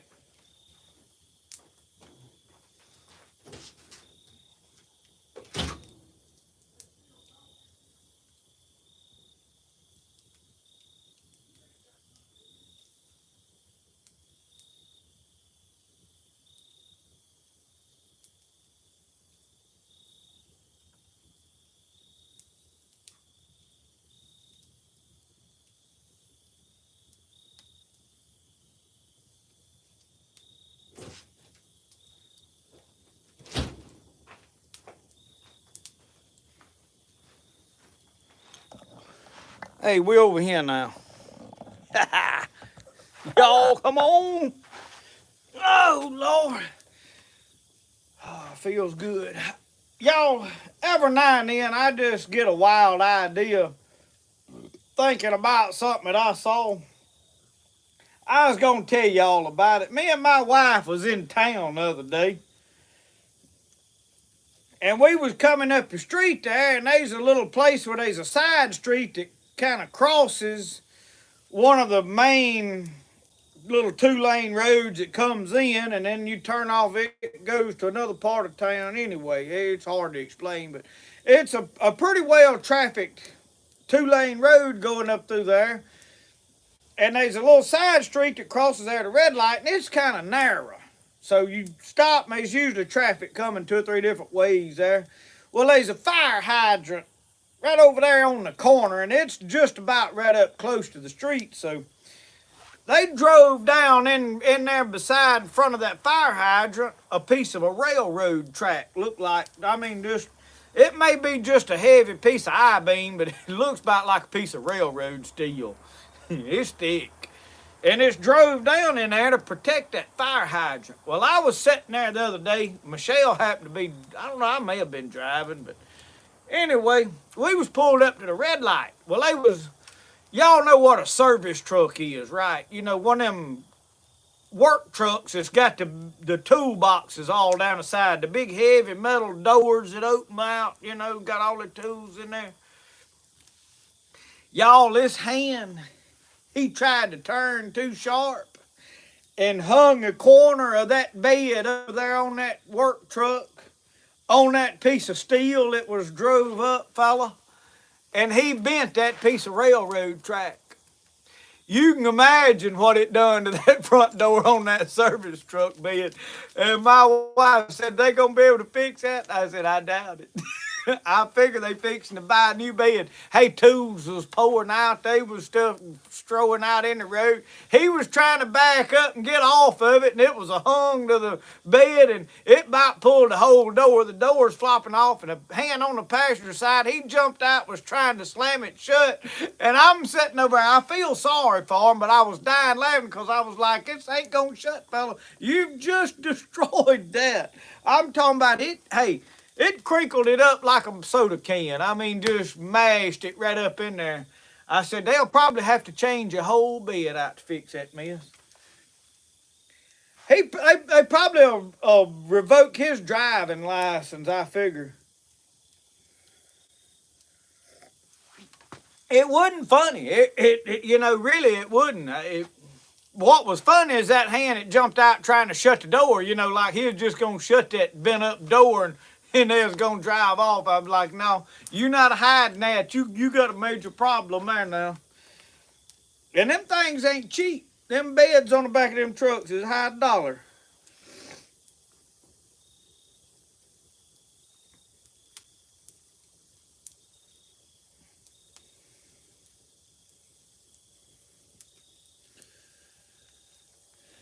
Oh.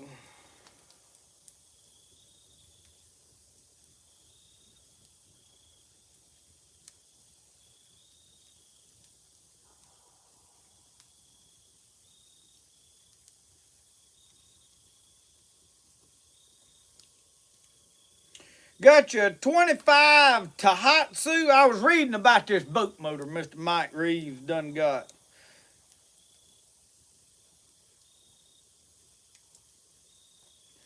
Oh, Lord. My War Eagle's got a 25 Mercury on there. And it won't, it ain't enough to do everything I want to do. It is exactly why I want to get me a bigger boat for running the Tom Bigby River. So I found me a boat the other day down in, I think it is in Hammond, Louisiana. 20 foot by 72, 6 foot wide, 20 foot long aluminum craft. Got a 115 Yamaha 4-stroke on it. Center console. I think they wanted $14,000 for it.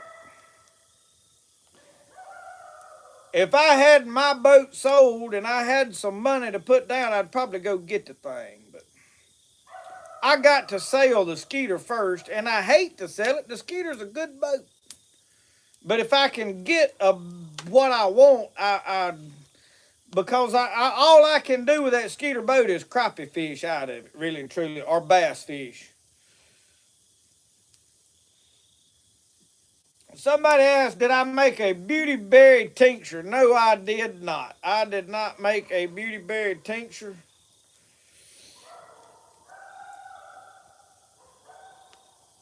Oh, I have made beauty berry mosquito repellent before, bug dope.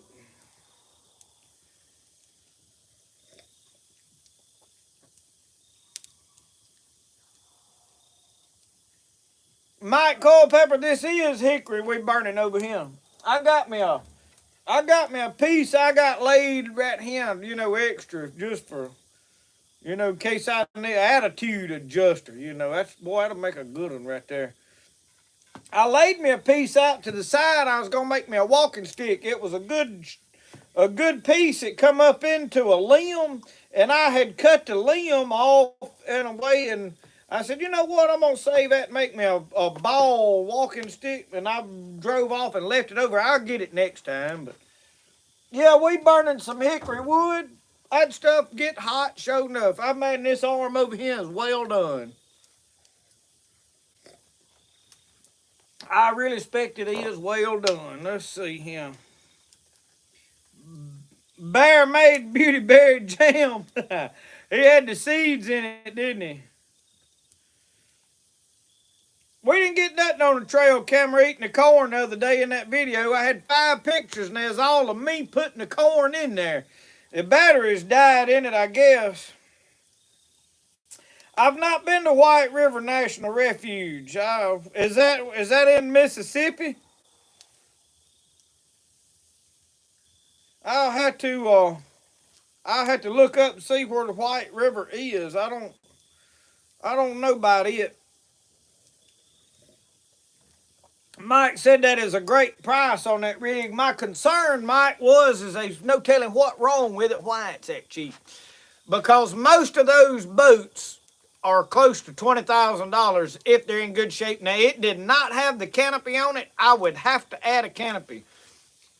A canopy is mandatory for me on the boat. Now, I can add it later, The reason I want the center console is for having the canopy, and my reason is I want my lights up there, and I want to be able to mount my GoPro cameras up there.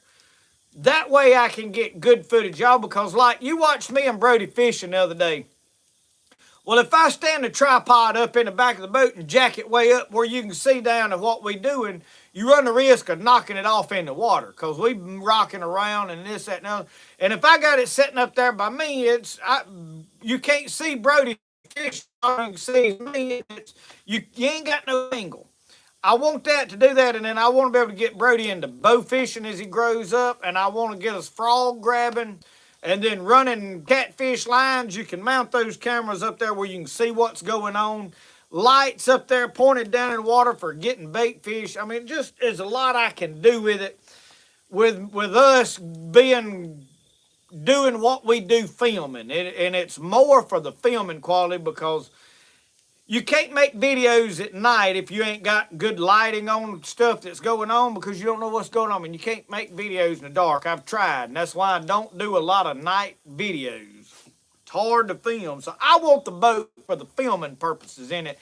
And I want a big enough boat that we can move around and have camera angles so you can see what's going on. It's not really, hey, I need a bigger boat to be able to fish. I need a bigger boat to be able to film. So that is why, if somebody's curious, as I got 3 or 4 boats, why you need another boat, that's my reasoning for it. And I don't need another boat. I need to change and get a different kind of boat is my thought process. But now we definitely keeping the War Eagle because now I done figured out I can use it in this swamp. It won't never leave here. That's a jam up boat for what I do. So I wished I'd known all along that I could have put it in that swamp and run it. You live and you learn. Well, some people just live. Some of us live and learn.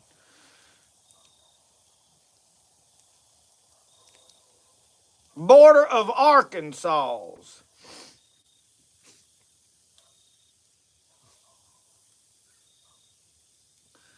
Well, well, well. I hear dogs are barking everywhere. Roscoe, you've been wound up about something down there, hadn't you? Did you get them straightened out?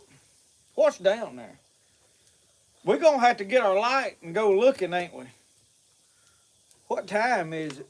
Lord help, it's about time to cut all this off. It's 8:50. And I mean, we ain't even seen Tommy Litchfield yet tonight. What are we going to do? I don't know what happened to Tommy. I think Tommy's fired us. He's about like some of my other ones. I done had several folks fire me, I believe. Some of them I don't see no more.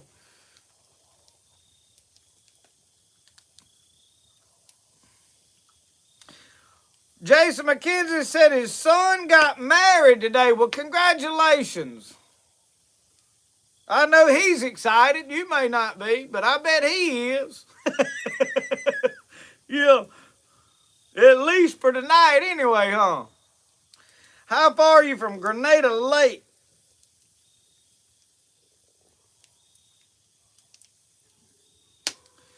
It's about 2.5 hours, something like that. Because it takes me a good 45 minutes to an hour to get to Kosciuszko.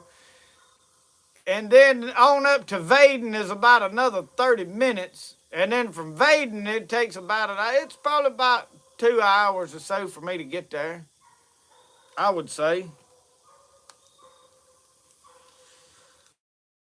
Illinois. How are y'all, Jared? Ricky Johnson said he get in trouble. They probably watching them football games. Somebody texted me, I don't even watch football, and I didn't even know it. They said, well, roll tide. I said, well, the only reason I heard that, they must have lost. So I pulled it up, and sure enough, old Tennessee done beat the brakes off Alabama tonight. I figured, Lloyd Morris was tickled to death. If Lloyd ever tunes in, he's probably still celebrating. That's why we ain't seen him tonight. He's a Tennessee fan. So anyway, congratulations to all the Tennessee fans out there that beat Alabama tonight. I did hear about it. I didn't know it game been over hours before I found out about it. Anyway, I told him, I said, man, I ain't watched a game in 4 years. If it's on, I'll watch it. I don't carve out time of my day no more to watch it. I don't have a problem with watching it. I mean, it ain't like, hey, I'm against watching it. Anyway, you know how it is. But yeah, that's probably why they probably glued the football games and such as that. And that's all right. I ain't mad at nobody for not watching. I do this cause I enjoy it, not cause I'm trying to see how big I can make a channel get, you know. Triton, I had to lock that boat down. I mean, make it pull with everything it had. But you know what I learned about that War Eagle boat? That War Eagle boat runs shallower in that water than that little 14-foot job that I've been running. I promise you it does. Because with the motor kicked up back there where it wasn't even in the water, and I could get up there on the front and hold that trolling motor up. I'd had to hold the rope, you seen, to get where it was just barely in the water.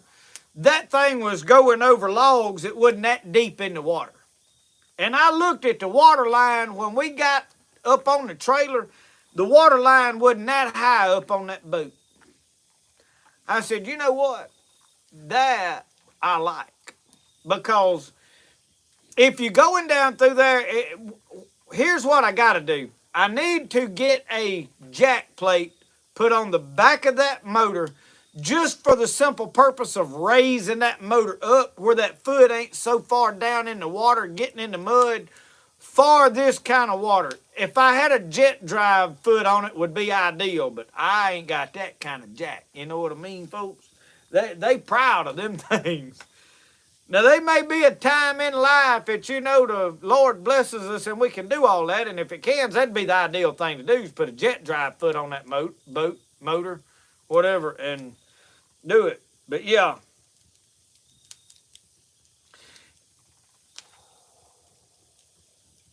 But yeah, it actually worked really good. And here's the beauty of it. That boat is very stable. Me and Brody can be comfortable in it. And y'all, it's more about Brody. If it was just me going fishing, and we're going to do this here pretty quick, maybe next week, we'll see. I like to put my canoe in. Me and Roscoe like to get in the canoe and paddle around to some of them deeper holes because I can slip and ease in there, and I promise y'all I can catch way more fish by myself in a canoe. But that, I mean, Brody can probably catch the fish, but right now they're not it up.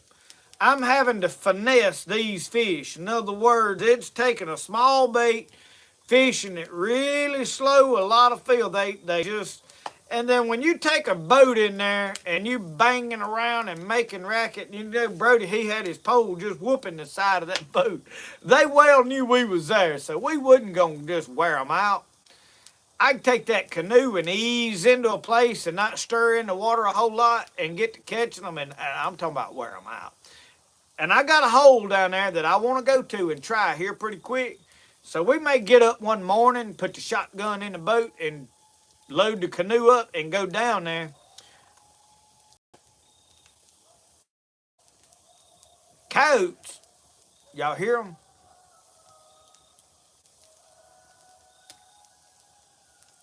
They cut loose. We need that night vision set of binoculars and be out. Roscoe just got up. Can you hear them?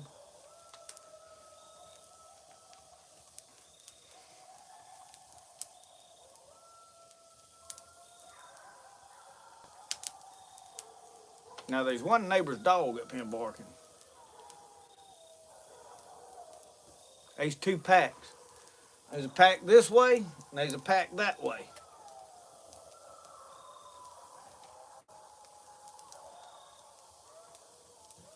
They ain't long ways back there.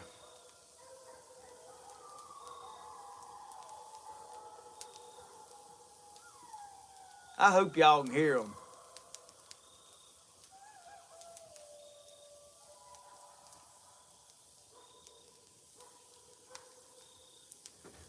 Roscoe's trying to get in the house. He's over at Paul. Are you scared? If you're scared, say you're scared, son. It's all right. I don't blame you not one bit.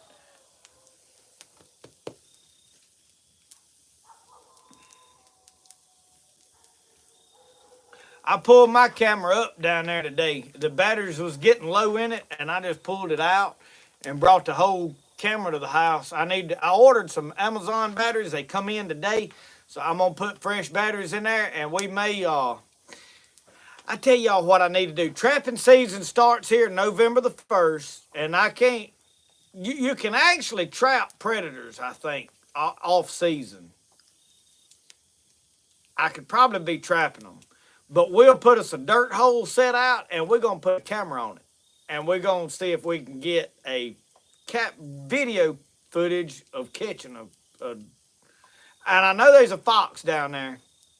And I really ain't overrun with foxes, so I kind of hate to catch the fox. Now, I don't want to wipe out animals, but there's a good pack of coyotes back there, and they need to be thinned out. So we're going to have to get them, and I'll probably catch some foxes in them dirt hole sets doing it. So casualties of war to be all right. I mean, we're not going to extinct them. There's plenty of them, but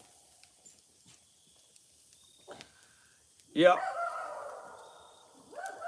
Roscoe's on. He done got brave now. He was trying to get in the house. Now he's going down there.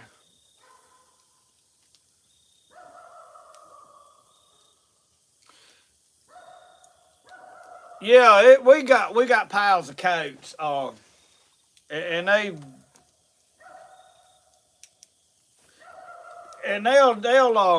they'll wipe out some rabbits. I don't know how bad they're hurting our deer population here. I feel like, I mean, they're catching deer. I mean, it's a fact that they do that. But we haven't noticed what's hurting our deer population here is this public land back here. Y'all, there is a pile of deer that are tooted out of there that never get recorded. I used to see, I could go down there and slip around and see 7, 8 deer. In the last 5 years, I'm lucky if I see 1 or 2. You know, used to I could see them and I'd film them. Every year I see less and less deer, so I know that there's a lot of deer getting killed back there. That, and they don't think, and they're not recording them up here because you got to take the jawbone out. Well, if there's not a game warden standing there, that people don't stop to check that deer out. They just throw him in the truck and drive off. I mean, I know they do. I know for a fact people do it. So, yeah, Kathy, we need to pull them taters off, and which that tater can cook for another hour, and it ain't gonna burn it, but it's probably done. I had to fill of it. If it's soft, I get it off. If it ain't, I let it cook. But the grill is done cooled off. We've done about let the fire die out, but I need to check that alligator tail.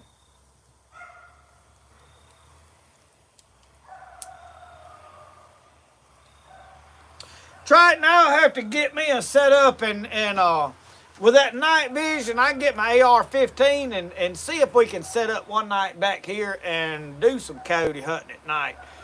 I've got all the stuff to do it. I've got the red green light, the Ode Pro lights they've sent me. I've got night vision from 2 different ones. I mean, we can set up, and the problem is I really need somebody with me to help me film. I'd really rather film and let somebody else do the hunting, so I don't know. Yeah, Randall, we don't have a lot of turkeys no more, and I feel like they are white. But now they say the possums is what's getting our turkeys, eating eggs. They say the possum, and we are overrun with possums. I mean, we got a heap of them. Let me check on this stuff over here, y'all. Man, we need to get it off regardless. Oh yeah, them taters got to come off. We done. We done cooking, y'all. Let's set this right here. Y'all come right here and look at it. Just look at that, would you? Just look at it, would you? Let me get my old pocket knife. Y'all, you see I ain't got Jonah on my side. Y'all ain't gonna believe, but the stitching's coming out of my old sheath. I hung it, I think, on the, oh, look at there. Look at that.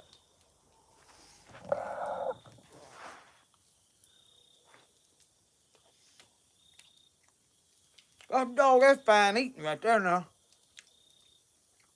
Yeah. Mm-hmm. Yeah, it wasn't there about done a while ago. It's done now. It's good. No joke.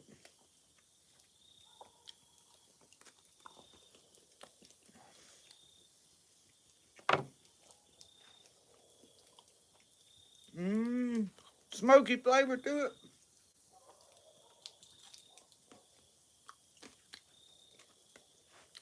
Roscoe, do you want a piece of that Williamsville bacon? Oh, that's good stuff. I gotta have another slice of that.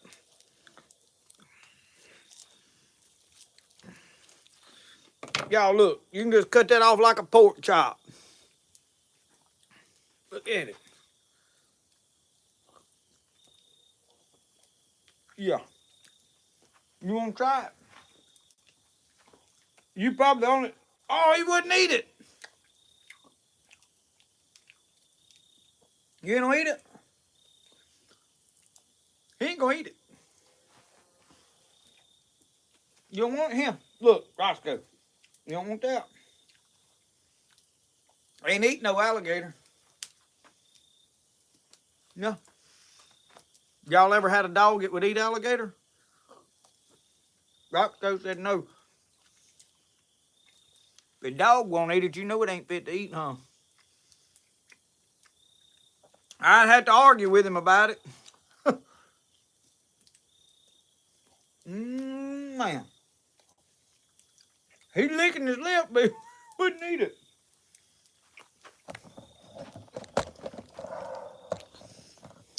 What?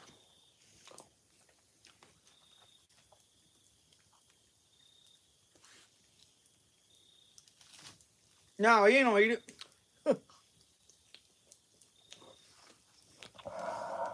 Roscoe said, I ain't eating no glorified lizard. Mm-mm. You like bacon? He'll eat that bacon now.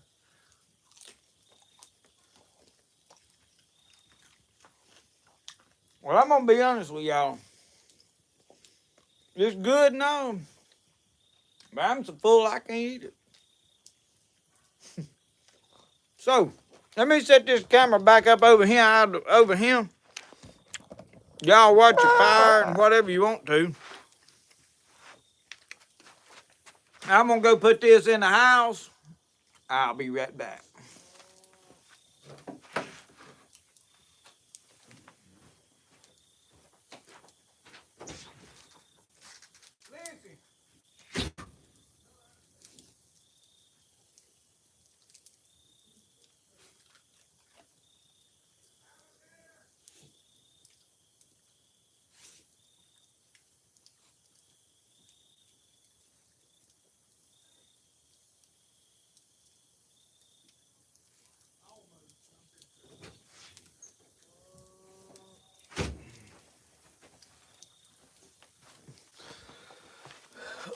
Well, y'all, I cooked entirely too much food for one poor boy to eat. Couldn't eat it all, but I enjoyed cooking it. It was delicious. No, it wasn't too hot, Jason. He just didn't like it. I don't know.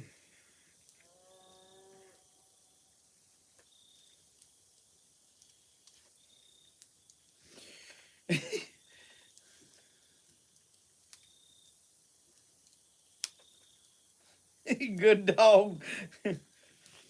Well. Yeah, old dog wouldn't eat no glorified lizard. I thought it was pretty good myself now. But that's all right. Michigan Prepper, you are late to the party. We are actually supposed to be shutting down at 9 o'clock. We 7 minutes over. Oh,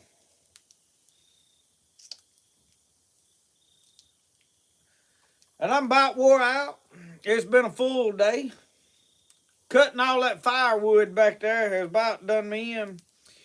Am I seeing any ducks? Yes, there are some ducks in that swamp. I jumped up 4 or 5 when on my buggy the other day. I pulled down a spot on the river, and there was some wood ducks got up and took off. So we have some wood ducks. Now, there's not a lot of them in there right now.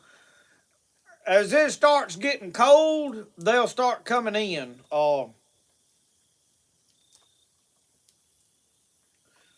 I I haven't seen a whole lot of greenheads in the last couple of years, but now a couple of years back I did find a spot where there was some. So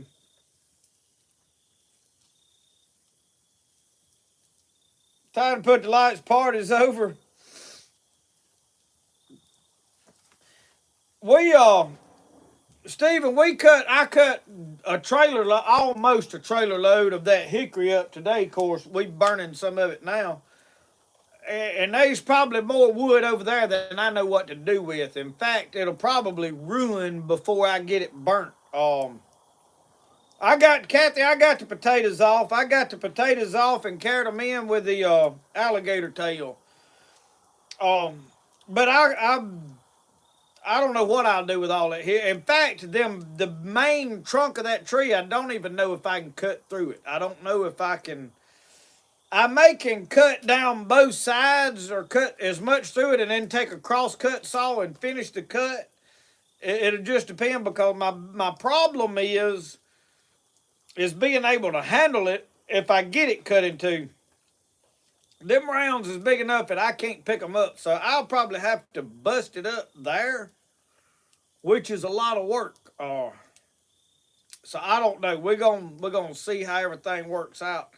I would very much love to cut up like some big chunks and load it with a tractor on a trailer and bring it over here and roll it off where I could work it up here as I got time instead of having to go over there and do it. But because if I had it here, I could take the tractor and do a lot of handling. It's about 3 or 4 miles over there. Well, 2.5 miles over there to it, to where the tree's at. So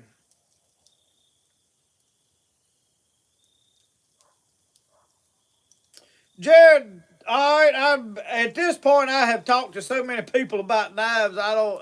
It's hard for me to keep up with, but I do think I know who you're talking about. I sent her some pictures. I do believe. Um, but anyway, I have got a good many knives to build, and I'm getting behind. And the more I want to hunt and fish, I've got myself behind this week because I'll be honest with y'all, I just throwed everything down and went fishing. But you have to do that because if you're not careful, the stress and the fast-paced life that we live, you'll get overwhelmed with things. And y'all, we never gonna get to where I got free time. None of us. None of y'all's gonna ever just sit down and be like, well, I got free time to do this. There's always, if you're successful in anything and you're accomplishing anything, you're gonna be digging and clawing and getting at it wide open all the time. So sometimes you just have to realize everything's not gonna get done and throw it down and go fishing. Because there's gonna come a day when you ain't able to go fishing. And you know what? I don't want to look back and say, man, I wished I'd have went and done this. I wished I'd have went and done that. Because those memories is going to be more important then than what you worked and paid for. Because most of what you worked and paid for is going to be done broke down and rotted and have to be rebuilt by then. Just my way of seeing it. Cut a wedge out of it to get your saw in deeper. That's good. Well, look at him. Tommy Litchfield has popped into the show. Now, Tommy, we had a discussion that we was moving live to Saturday night. We taking over college football and game day and Saturday night live and all of it. We figured to kick them all to the curb. No, I tell you why I done it, Tommy. I had so much stuff going on there for a little while. Every Friday night was lined up with stuff. So we just moved it to Friday night, probably throughout winter. And we'll see how it goes. And then one day we'll take a vote and we'll see which day everybody likes. I mean, if everybody had collectively rather do it on Friday, it don't really matter to me. One day's as good as another. Just whenever I have things come up that I got to go do, and usually all the stuff that gets scheduled is scheduled on Friday night. And that was my reason for bumping it to Thursday to Saturday for general purpose. Tommy has got a brand new granddaughter. So your head is about this big around, and your chest is sticking out to about right here right now. I feel you. That's all right. Enjoy it. Ain't a thing wrong with that. Congratulations.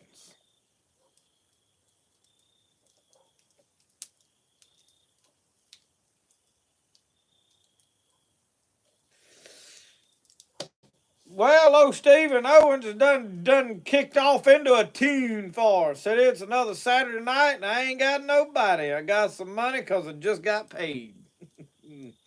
Well. Diana said, please give details about the knife for your men's group and how purchase chances. I am taking, if you'll email me or message me on Facebook or however you can get it, most of it, got it, I may do a video on that thing here for long. I'm going to run that till sometime mid-November. I have got to set a date for a men's cooking, which will be on a Friday night there again. I know I have several Friday night events coming up, so that's one reason live's on Saturday. But whenever I get that event scheduled for mid-November, we'll put a date out for everybody to know, hey, this is the date we're going to draw for this. I am just raising money for the men's department at my church. It is, the knife is made out of the same steel, same thickness that we make the Jonah knives, but it's an antler handle, got a piece of whinge wood and a piece of paduke on the front of it. Beautiful knife, has a little bit of a copper patina to the blade. I made a fringed buckskin. It's a leather sheath wrapped in buckskin with fringe. Very much on the style of the sheath that Jeremiah Johnson was wearing. and the chances on it are $10 a chance. I am taking those chances through PayPal. Now I got away from PayPal doing my knife business because they was holding money. But with this knife drawing, I can leave it sitting in there and I can keep it separate from my business money. That way I don't get stuff confused. So that is one of the reasons I'm using PayPal for that. But now, if you want to mail me a check for the chances, if you want to send cash, if you want to come see me and bring cash or a check, we'll take all of it. We're not turning anything down. However, you can manage. I don't have any other things like Venmo and all this other stuff. I don't, because I can't just have every money operation thing that there is.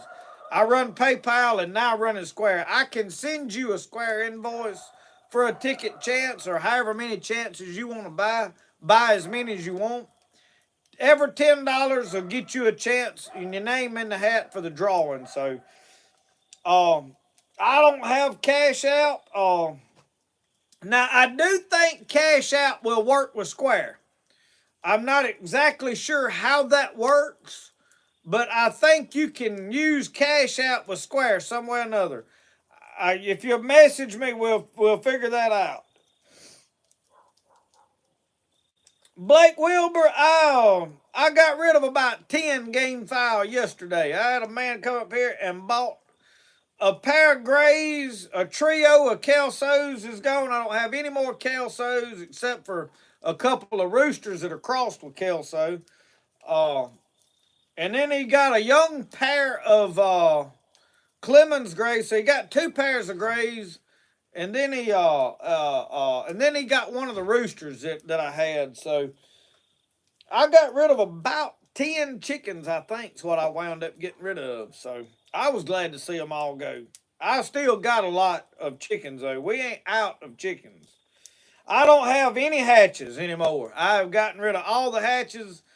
All I've got really is grays now and Mac rays and then some crosses.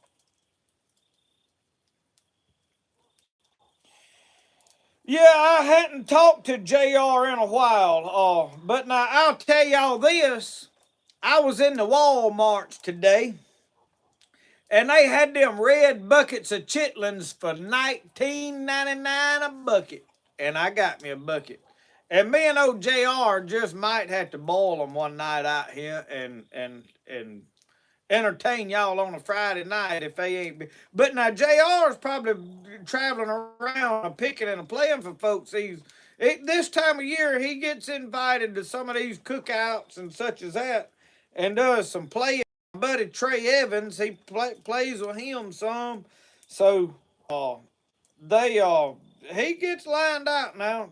I need to get my buddy Tim King over here. Now Tim King is entertainment within itself. Tim King can spin you a yarn pretty good now, and most time he can tell it for the truth. But he's a good storyteller and a damn up guitar picker. And actually, Tim King can probably about play anything he is with strings on it, and probably some stuff what ain't got strings, if you want to know the truth. And I got him and JR played some one time back, and if I can get a date set to do my Spirit of the Outdoors stew cooking, I got to get that planned sometime or another. Uh, we might can make all that happen. I don't know. There's so much going on this year, I ain't been able to make everything happen that I've wanted to make happen. And time is going by so fast that you look around and go, wow, it's already too late for this or that. So, you know. But if you're interested in buying chances on that giveaway knife, I have showed it in a couple of videos. You go back and see a clip of it. I'll try to get a picture of it on here at some point and do a post about it.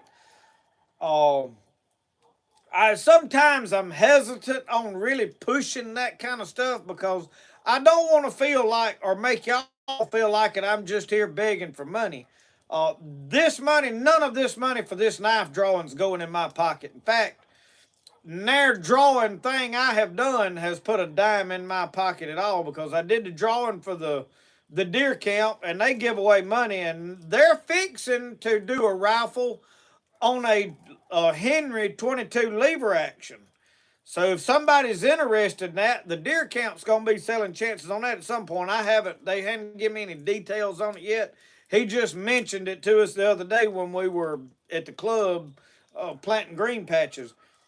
But all this money is to benefit the men's group at the church and to put money in a checking account so that when we want to get together and have men's cookouts or ministry for the men, that we will have money to buy food to cook is all it's for.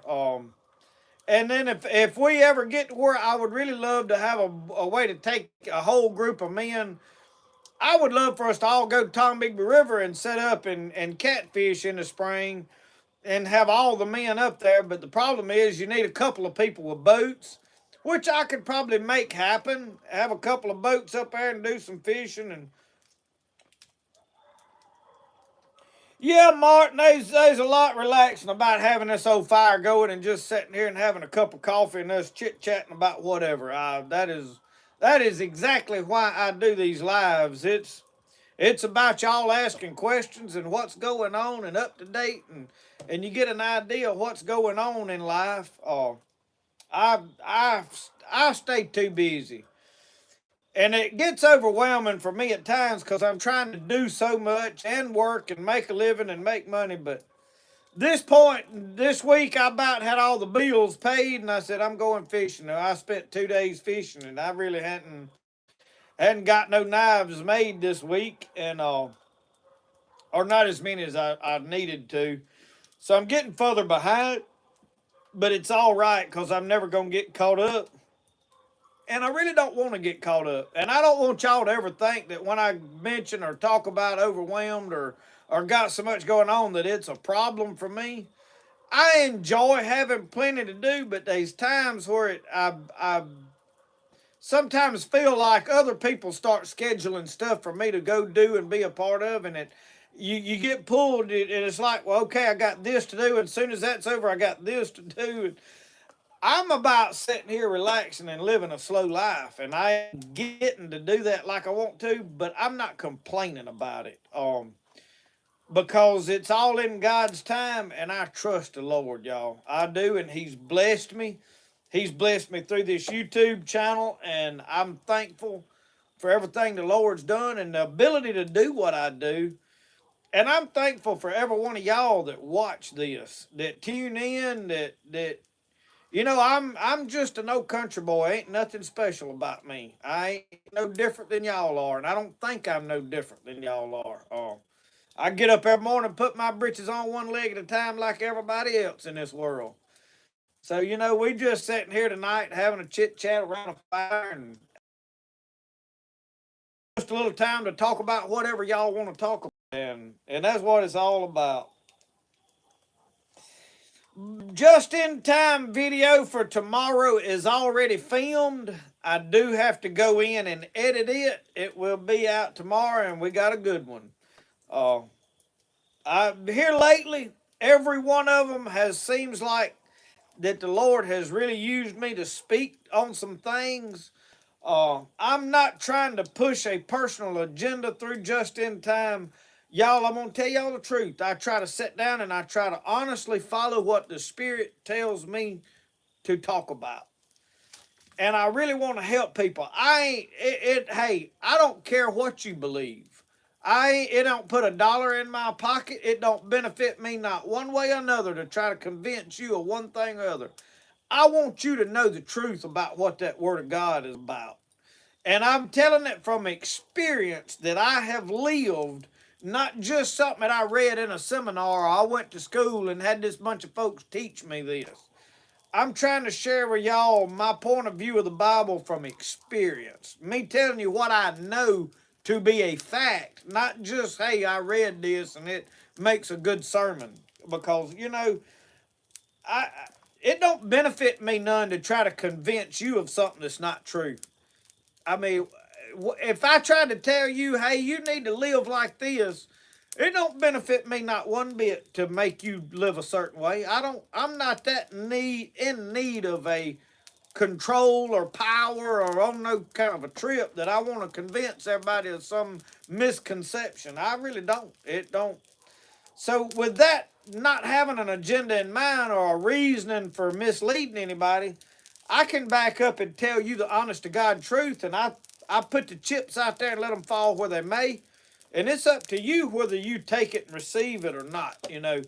So a lot of times I get people that want to argue with me about stuff, and I'm not going to argue scripture over on comments. I will reply to it one time, and I'll tell you why I think, what scripture or whatever my reasoning for what I believe, and I'm pretty solid on it. If I wouldn't be attempting to let the Lord speak to me and speak through me to try to teach people. Uh, what I tell you on camera, I'm pretty sure that the Lord gave it to me. Not, hey, I read this book and come up with this, and oh, look at this wild idea.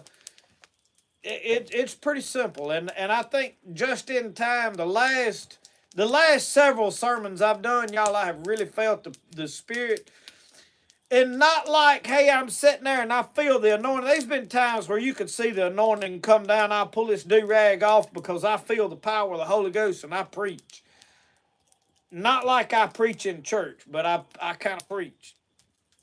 But I feel like God has spoke through me on something when I get through with it. I feel like, because a lot of times when I sit down there, I've got a scripture and a thought in mind. I don't know everything I'm going to say. It ain't like wrote out and I'm reading down point, point, point. I'm just rear back and let God speak because we are the voice of God. And you have to believe that God still speaks through men just like he spoke through Paul, just like he spoke through Peter. God spoke through them men. And they wrote letters that we still read today. But God still speaks to men and speaks through men if you'll listen to them. Every man that speaks is not of God. And you've got to have enough spirit in you to be able to determine what's real and what ain't. And sometimes with so many voices, that gets clouded. And I can't be no louder than the other voices, and I ain't got no magical way of convincing you that, hey, everything I say is the truth and these people over here are wrong. I can't do that. And I'm not going to try to do that. I'm not going to argue. If somebody wants to believe something else, you're more than welcome to believe whatever you feel strongly about. Because it's your soul, it's your life, and you're the one that's going to make that decision because you're the one that's going to stand before God one day and answer for the life you lived. I'm not going to answer for you. I'm going to answer for me and what I have told you. Now, if I lead somebody astray and I lead somebody wrong, their blood will be on my hands. I believe that fully. But in reality and down to it, your decision that you make is what's going to determine your outcome. So, you know, I just try to do the best I can, let the Holy Ghost lead, and I try to follow. And I don't try to tell God what I'm going to believe. I ask God, Lord, you tell me what you want. I'll change if I'm wrong. You tell me I'm wrong, Lord. Cause I'm simple enough that I need you to talk to me plain now, cause I'm hard headed. So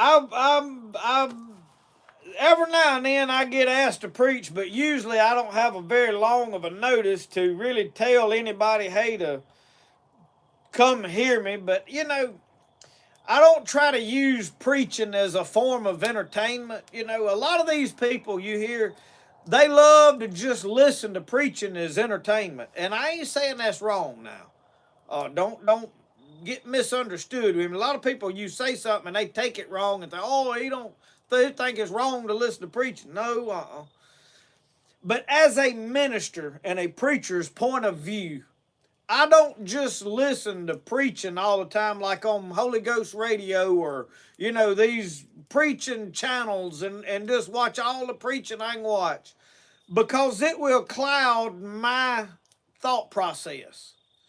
For me, if I'm going to hear from God and give it to you, I don't need all these other voices. I need to hear from God. Now, I need to be preached to. I go to my church and I let my pastor preach to me, and God speaks to me.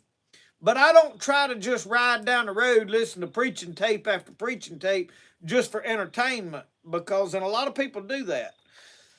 Because I don't want to re-preach somebody's message. I don't want to preach somebody else's thought. I want what I preach I want to at least feel like it come directly from God. And I want a fresh word every time.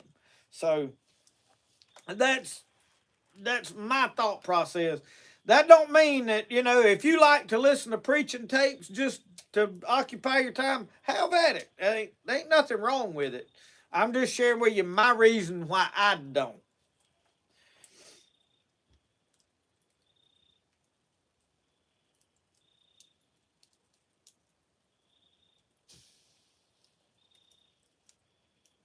Well, anyway, y'all, it is 9:30. I normally shut this down at 9 o'clock now. We used to go to 10 o'clock, but 3 hours is just too long. We done been 2.5 tonight. So, Lord help, the moon is up. I have got to go edit just in time, as I said a while ago, so I still got some work to do tonight. I need to go get a bath and get this smoke smell washed out of my hair. And for church tomorrow. We have church at 10 o'clock every morning here at our church. And hey, any of y'all that are living in this area and in driving distance, anybody is more than welcome to come to our church. It is North Bend Pentecostal Church, right over here on Highway 21 North. Everybody is welcome to come. We don't run nobody off. We don't run people off because they ain't dressed right and all such as that. I know y'all have heard all that kind of stuff, but that ain't how it works. Now, if you've been living for God for 20 years, we expect you to know a little more and do a little better than folks that's just walked in the front door. You know what I mean? But they don't nobody scold you out and try to line you out to come to church. That ain't how it works. You're welcome to come if you want to. And you never know. I do usually get up and help lead service, help do ministry stuff at the church. I don't always preach, though.